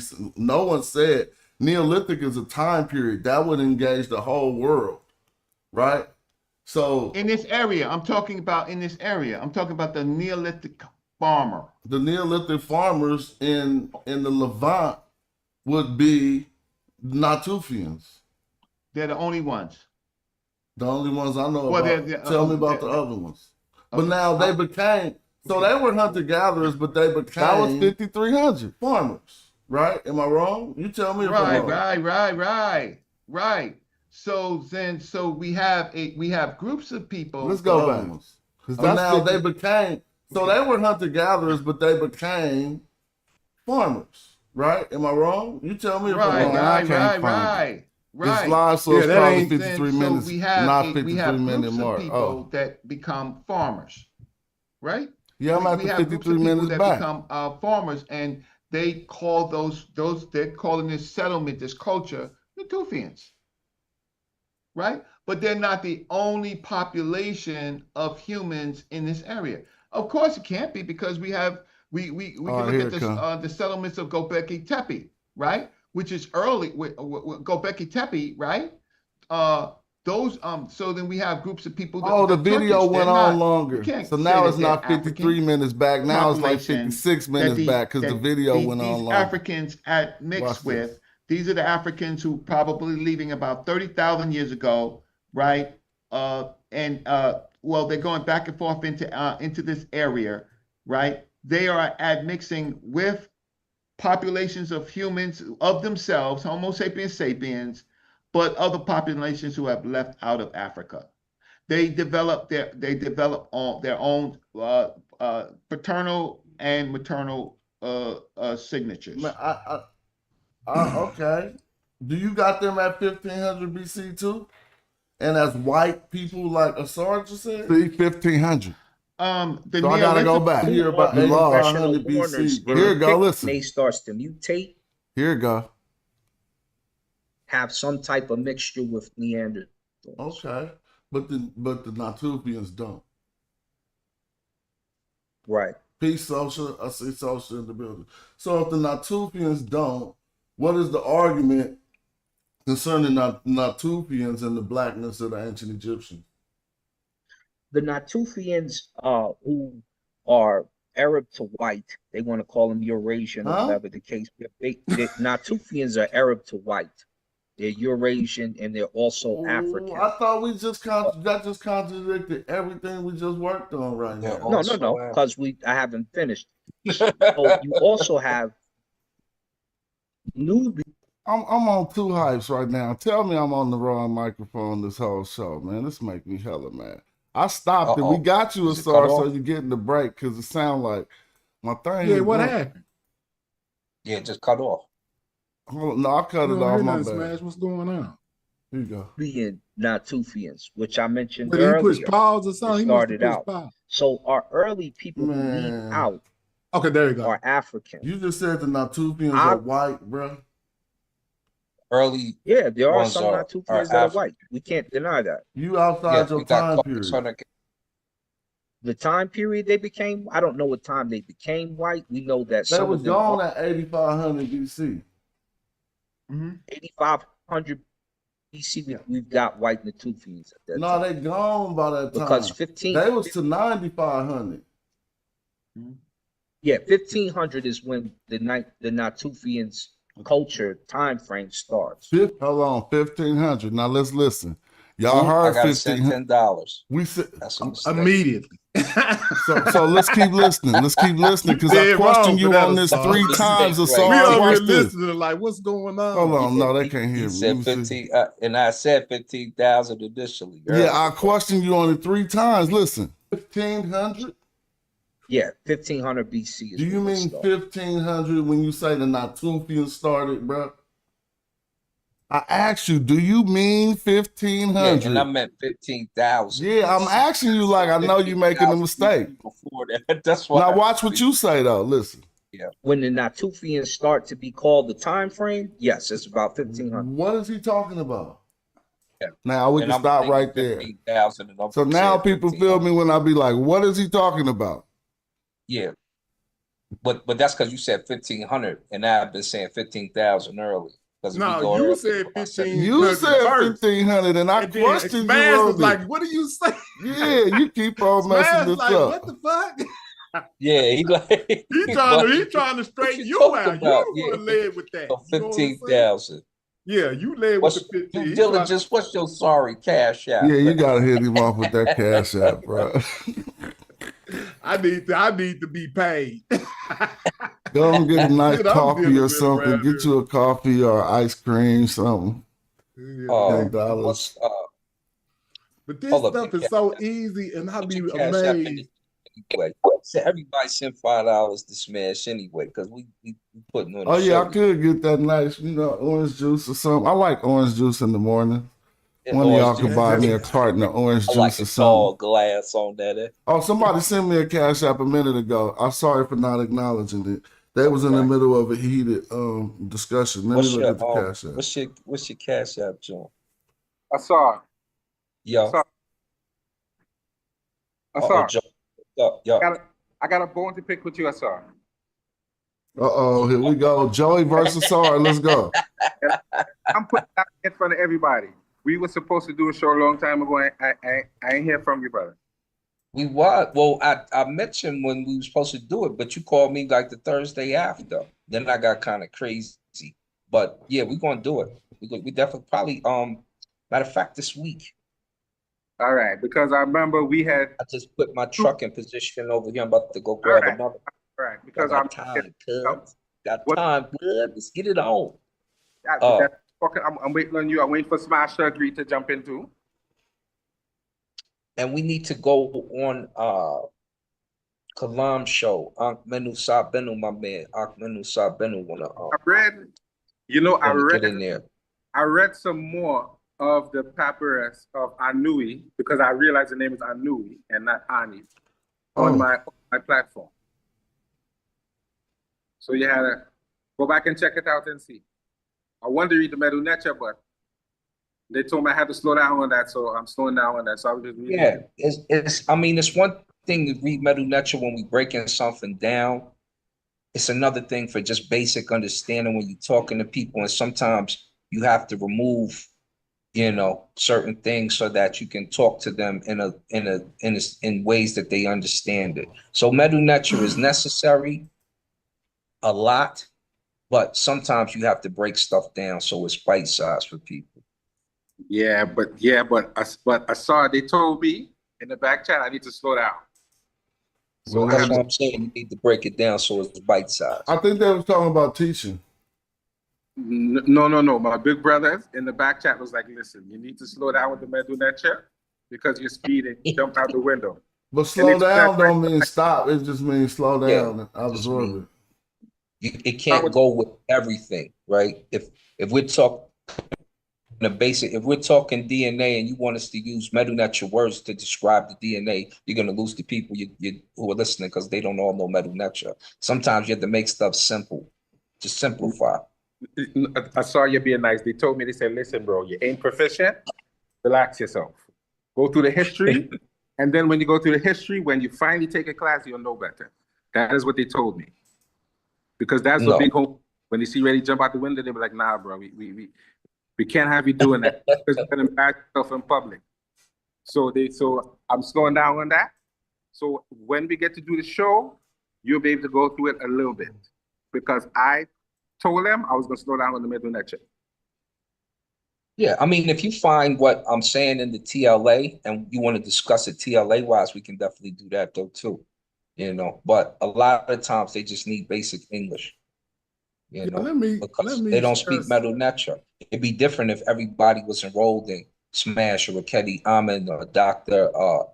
Beatty's class or Mfudishi's class or SMASH's class or my class or even Ujao's class, but they're not. So when we talk to them, it's you know, got to keep it simple. And here's the thing. Neither was I. I learned medu nature from grammar books. That is Thanks for the contribution, Macy. That's what I learned. Man, keep on studying. For real, I'm feeling Titans TV, told you, Joey. That's from Kalam to you. He said, don't let nobody stop your shine. Really, no. I understand what they're saying. They're not saying stop studying, but they're saying you need to relax a little bit. I mean, you know, if either you absorbed it or not, because you keep telling us or reflecting it, like, did you feel them when they said it or not? Those are my bigger brothers, and I listen to them because I know when they talk to me, they're talking to me like the little homie who's be doing crazy stuff, and they had to put him to the side and tell him, little homie, slow down. You're going to hurt yourself. Yeah, slow down don't mean stop. It don't mean stop, bro. Just remember that. No. Hey, I don't mean to interrupt. But they have never said stop. They said slow down because you're going to hurt yourself. And that's what big homie's supposed to do. So shout out to BX. Salute to you, BX. So I want to summarize kind of like, because sometimes people mischaracterize what my position is. And this is something that I had a conversation with Chad. This summarizes what I'm saying exactly. You see, and if anybody misconstrues what I'm saying after I read this, then that's on them. But this is what the problem is. And this is what people don't understand about what the argument is. What's your cash app, homie? Keep going, Jay. Somebody get a cash app. He asked for a cash app from somebody. Due diligence. What's your cash app? Keep going in. Presidential. Okay. So what I want to read is just a quick summary real quick, and then I'm through. But I just be feeling like people be trying to play it like I'm not accurate in what I'm saying. You know what I mean? So what this is saying stop misclassifying ancient Africans, because that's what they're doing just based on haplogroup alone. It says why haplogroups alone don't tell the whole story. It's time for population genetics to rethink how they classify ancient African populations. Too often, studies assign labels like non-African ancestry to ancient North Africans and Sahelian people based solely on the presence of haplogroups like M1, U5, and U6, without checking for the one thing that truly marks a non-African ancestral event: Neanderthal DNA. Here's the problem. All non-African modern humans carry Neanderthal DNA. This ain't me saying this. If a population carries those haplogroups but lack Neanderthal admixture, then by definition, those lineages either originated in Africa or arrived in Africa before Eurasian populations mixed with Neanderthal. This is what I've been saying. When research skips this crucial test and rely on mitochondrial or Y chromosomal data, they risk reviving outdated ideas that center non-African ancestry as a marker of civilization or advancement in Africa. A colonial area legacy that modern geneticists should be dismantling, not reinforcing. This solution is simple. The solution is simple. Combine haplogroup analysis with archaic admixture testing in every ancient DNA study, especially in Africa. Only then can we build a honest, evidence-based history of humanity based on an important continent. Now, do y'all disagree with this? What it's saying is you got to add the Neanderthal DNA to measure the back migration. Without that, using just haplogroups, that shit is frivolous. Right or wrong?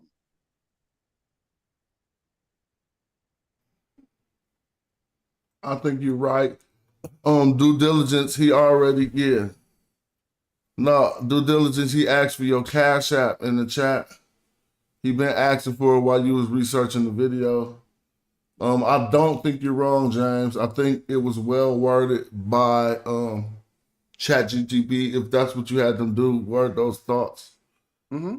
Yeah, it sounded summarized good. it for so let me ask a question from a place of ignorance, James. What is the difference between a Eurasian and a Neanderthal?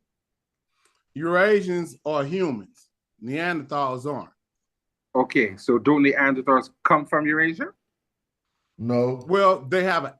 Go ahead, Smash. Wait. He said, do Neanderthals come from Eurasians? No, Neanderthals and humans split a long time before that, right? And we got a common. Am I wrong? Now, what did you ask again, Joey? Yeah. I said, what is the difference between a Neanderthal? The second question. Yeah. No, that's what he asked me the first time. He asked me, what's the difference between a Neanderthal and a Eurasian? I told him the difference between a Neanderthal and the Eurasian is the Eurasian is human and Neanderthal is not. Then he asked the second question. That's the one Okay, now what's the second question? Don't they come from the same place? Isn't the Neanderthals come from the Eurasian continent? Well, you reworded it, so thank you. Because what I was answering to was a different way that you worded it. But go right ahead, James. Well, that's kind of, I really can't understand what are you asking? What I'm saying is the Neanderthals come from Europe, right? Mm-hmm. So they geographically they come from the same place, so aren't they the same people? No, that's how that works. No, they're just admixed humans that introgressed and retained 2% of that Neanderthal DNA. They're 90+% human, but they have introgression, which means admixture with Neanderthal. So we basically wiped that population out genetic, and they retain it, and we can see it in their DNA now. And that's why they say that they differentiate everybody else from Africa. They say there's an African population and there's a non-African population. There's a modern human population and there's a Eurasian population. Okay. You see what I'm saying? But that shit is just naming conventions that they use. But that modern human ain't nothing but African. And so the Eurasians are upgrade to Neanderthals then? Eurasians are what? They would be a genetic upgrade to the Neanderthal in terms of genetics and so on. No, they're just admixed. Like why we can't just say that? Worded in some they're just mixed. They're just mixed humans. They got a mixture that most Africans don't have, and we have it as well, because we're African Americans, so we mix with Europeans. But because we come directly from the continent of Africa, we retain most of our genetic diversity. We're the most genetic diverse people on this continent. And the Americas based on us being plucked directly out of Africa. And even though we do have admixture, we're still the most genetically diverse. That's why we run fast and do a lot of more stuff, because we still come from Africa. We still mostly genetically out. Now you can mix yourself out, but that's just a difference. It's not All the right, bad Yurik about. says you messed up with the human non-human thing, but I didn't hear you say that. No, what I said that what I'm saying is modern humans, and maybe that's what he's trying to say. Well, I'm saying that Neanderthals are not modern humans, even though you could put them in the human category. See, that's what people be trying to. They try to miss. I don't know why people do this, but they know the Neanderthals are not modern humans. They know what I'm talking about, but unless they just trying to be anal. But they're talking about modern humans, which is Homo sapiens sapiens. They are a different species than Neanderthal. Everybody should know this. It shouldn't be that hard. So when they looking on the DNA level, they have sequenced the human DNA 99.9%. That only counts for just African people. Then they go around and then they found in 2010 that, hey, it's some Neanderthal DNA in humans too.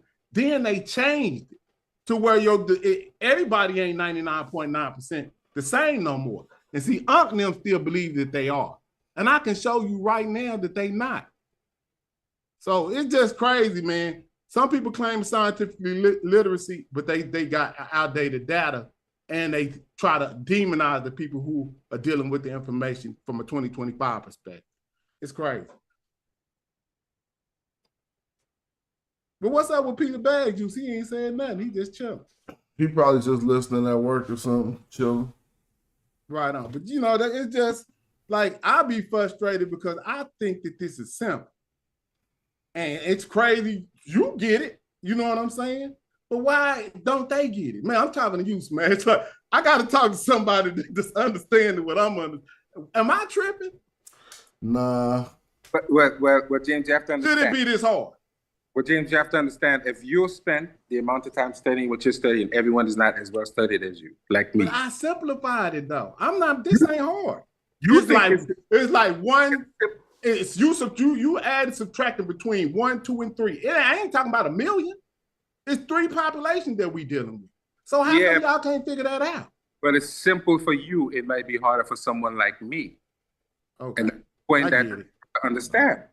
Because it's just like, it's just like if Smash is talking to me about Methodological, I might have a problem with things that he's saying, but if he's talking to an expert, the expert would understand more and can fill in the gaps based on his experience. Right. You have to break it down like you're talking to your 5-year-old grandson, because all of us are not as well versed as you.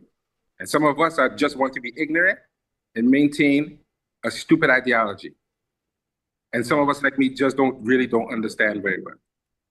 So you have to break it down very. My apologies if I'm tripping, you know, as far as like not getting frustrated with people not understanding. I'm thinking this is simple.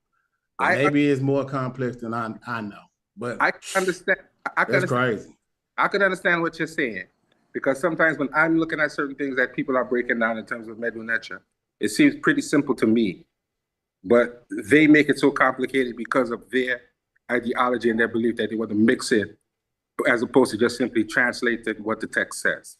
And that's when Smash started breaking down some Methodological, I'm finna fall back and listen. Hey, shout out to Due Diligence and Macy for the contributions, and also somebody sent me a PayPal. I couldn't see the name though. Shout out to you though. Right. And for everybody, keep going. But there's a difference, James, when you're listening to learn and you're listening to argue. Try to take a silly point later on and embarrass yourself. Man, yeah, okay, that's true. You understand? You and I can listen to Smash because we want to learn. He gonna put it in your face like that's the same thing I did. I wouldn't show the choice show. I showed everything, and it's crazy that Smash went back through that like that because I damn near forgot. Yeah, but I'm cold. But I would. But once again, they have people who are of certain faiths who will learn Methodological and then go and say something stupid that has nothing to do with what they were taught. It's a riparian lane, and that is what happened. That is what happened. But you're right. It's a difference between learning to learn and learning to prove someone wrong. Oh, I'm tripping all the way. Huh? I'm tripping. I didn't mean to do that. We are not in this chat or on this internet to learn something to prove someone wrong. Not me, yeah. Because I could tell you, being humble helps you a lot. And I could tell you, a year ago, I wasn't even in the conversation to be wrong. So if I say something wrong about Methodological, that's an improvement for me. Because at least I'm in the conversation. I wasn't in the conversation. I was just in the background. You know, Joe, I tell you all the time, man, you're doing a good job. I know, but what I'm saying is that only came to me being humble and listening to my bigger brothers who said, listen, you might not want to do that. You might not want to do this. This is what this means. If you need help, just ask. And people would rather embarrass themselves in public as opposed to ask a question. Mm-hmm. Now, I'm not perfect. I said some wild things, definitely. But at the end of the day, when it comes to Methodological and you hear me say something, I don't talk too crazy about Methodological.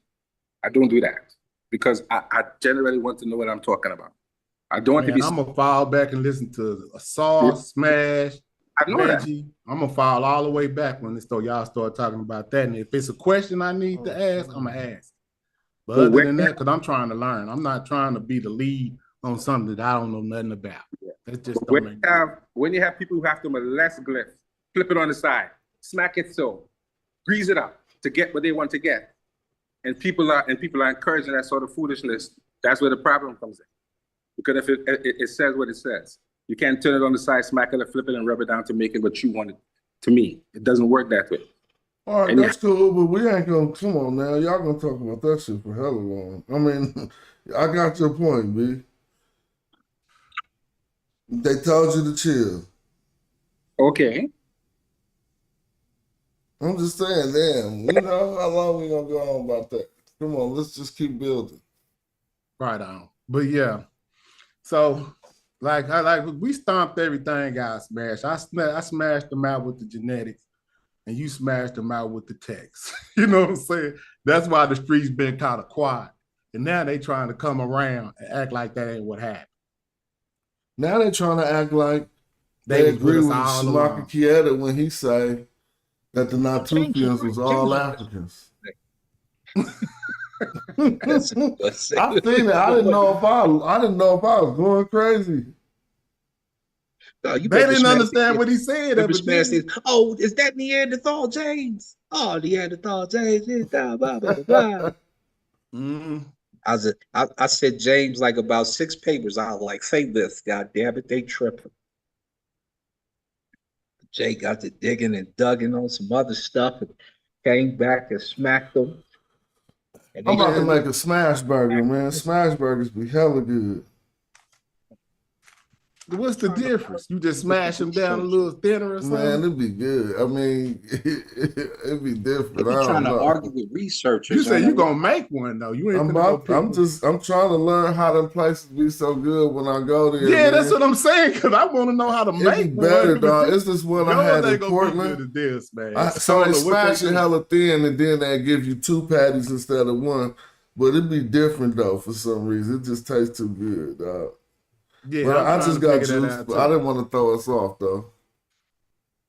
Joey, I wasn't trying to throw us all the way off. I just was like, all right, you gonna slow down, just don't stop. You feel me? So Smash, when can I get you to agree to possibly come and be with me? What can you get what? When can I get you to possibly give me a half an hour, 45 minutes to do a show with me? Oh, we can hook it up. Let's talk about it. Hit me in the back channel. So. All right, no problem. Because I'm struggling right now. I'm trying to put forth some good. I'm trying to keep my platform clean. I don't want to rah-rah on my platform. So I'm trying to keep it strictly clean, but it's a little boring. So I need a little help. Yo, right now, Smash, I got the record. Maybe how many views is it? 100. Almost 100. So let's see if you can smash my record. What happened? What happened? No, he said that I got the most views on this channel because I did a show with him. So let's see if you can smash my record or whatever. How many views on that, Joey? Last time I checked was about 394. We gotta talk about that war stuff, huh? Oh yeah. Yeah. The second. I'm gonna do a show about it, but go ahead, y'all finish. I mean, y'all keep going about that. The second best is Kalam. Right. Kalam. But yeah, Kalam did a show too. All right, this show went on long enough. I'm about to go watch Jabari Osaka talking about exposing the fallacies. Excuse me. Hey, Smash up. What's going on, man? Blood, we was trying to get you to come on. What's up? I know. I had bumped into my cousin, man. I had to rap with him real quick. Yeah, man. I know you about to shut it down. I just wanted to say, man, this guy Ngozi is a strange human being, man. Ooh, that switch up was crazy. I had to document it though. Yeah, you know what's crazy is right. I was on a Zoom call with Corey, and Corey mad as hell because he the opposite of us. He wanted Ngozi to stand on business. Because if you pushing the line that you think this man is pandering to Afrocentrics, we not saying cuss the man out, but we'll come right up the middle. Don't be calling the man Baba and you skinning and grinning and talking about how you going to school and you let that man know. Like I think you be on some, you know what I mean? Like say, hey, you know, Dr. Cater, you know, there's a contingent out there that believes that, you know, perhaps you try to placate the people who want the Egyptians to be black. You know, like something. He went real alhamdulillah with it, huh? Yeah. It was so much alhamdulillah going on. Yo, alhamdulillah. You're crazy.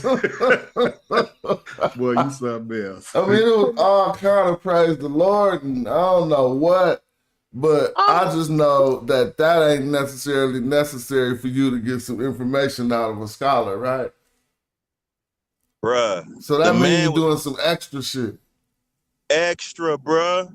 But ain't it crazy? Hold on, I just thought about this. Ain't it crazy that every scholar, from Methodological scholars to genetics scholars, they always agree with us? I know.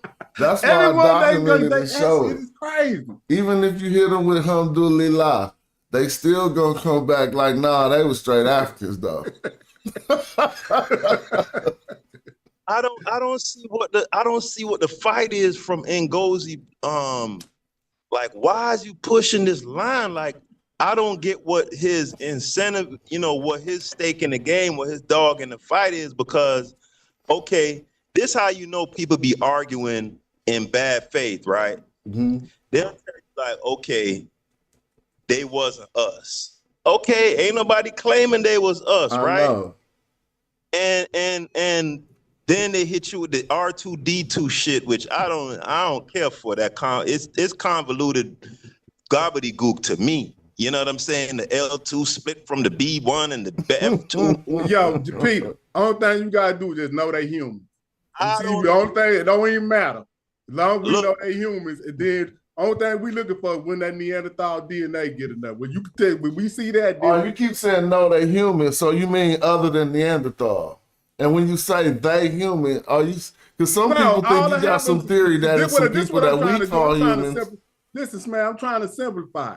No matter what haplogroup you got, it's a human haplogroup. Understand that?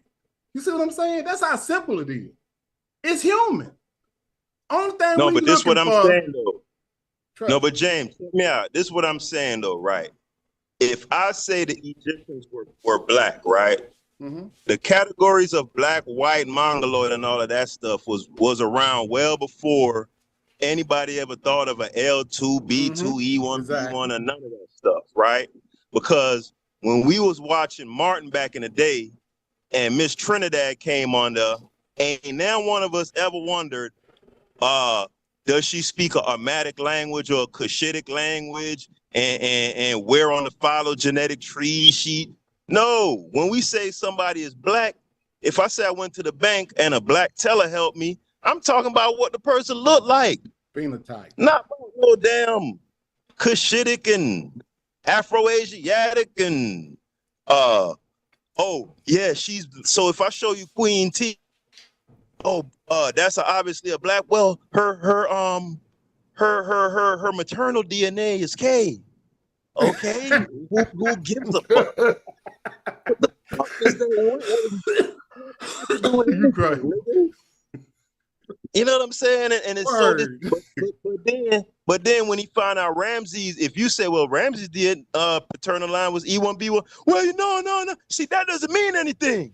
You know what I'm saying? Because you can't go by the haplogroup. Then why the fuck is you telling me about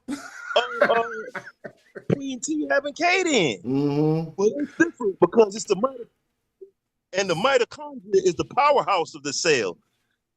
Okay, Ngozi, I learned that in 10th and 9th grade. What does that have to do? I mean, like this dude, like, man, y'all don't see through Buddy. Do y'all think he don't know, or he's being purposely obtuse? Like, because it's one or the other. Well, some of the ways he's expressed himself in the past made me think he really got some problem with just black people.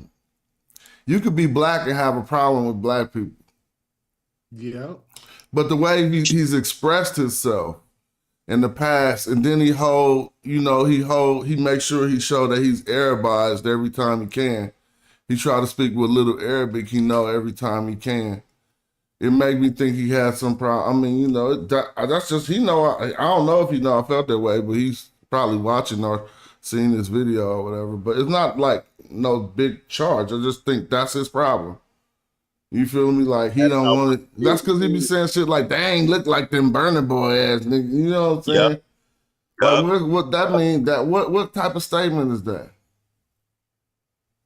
Yup, it's they saying didn't look that like them Niger Congo. Oh, you know what I mean? I'm like, huh?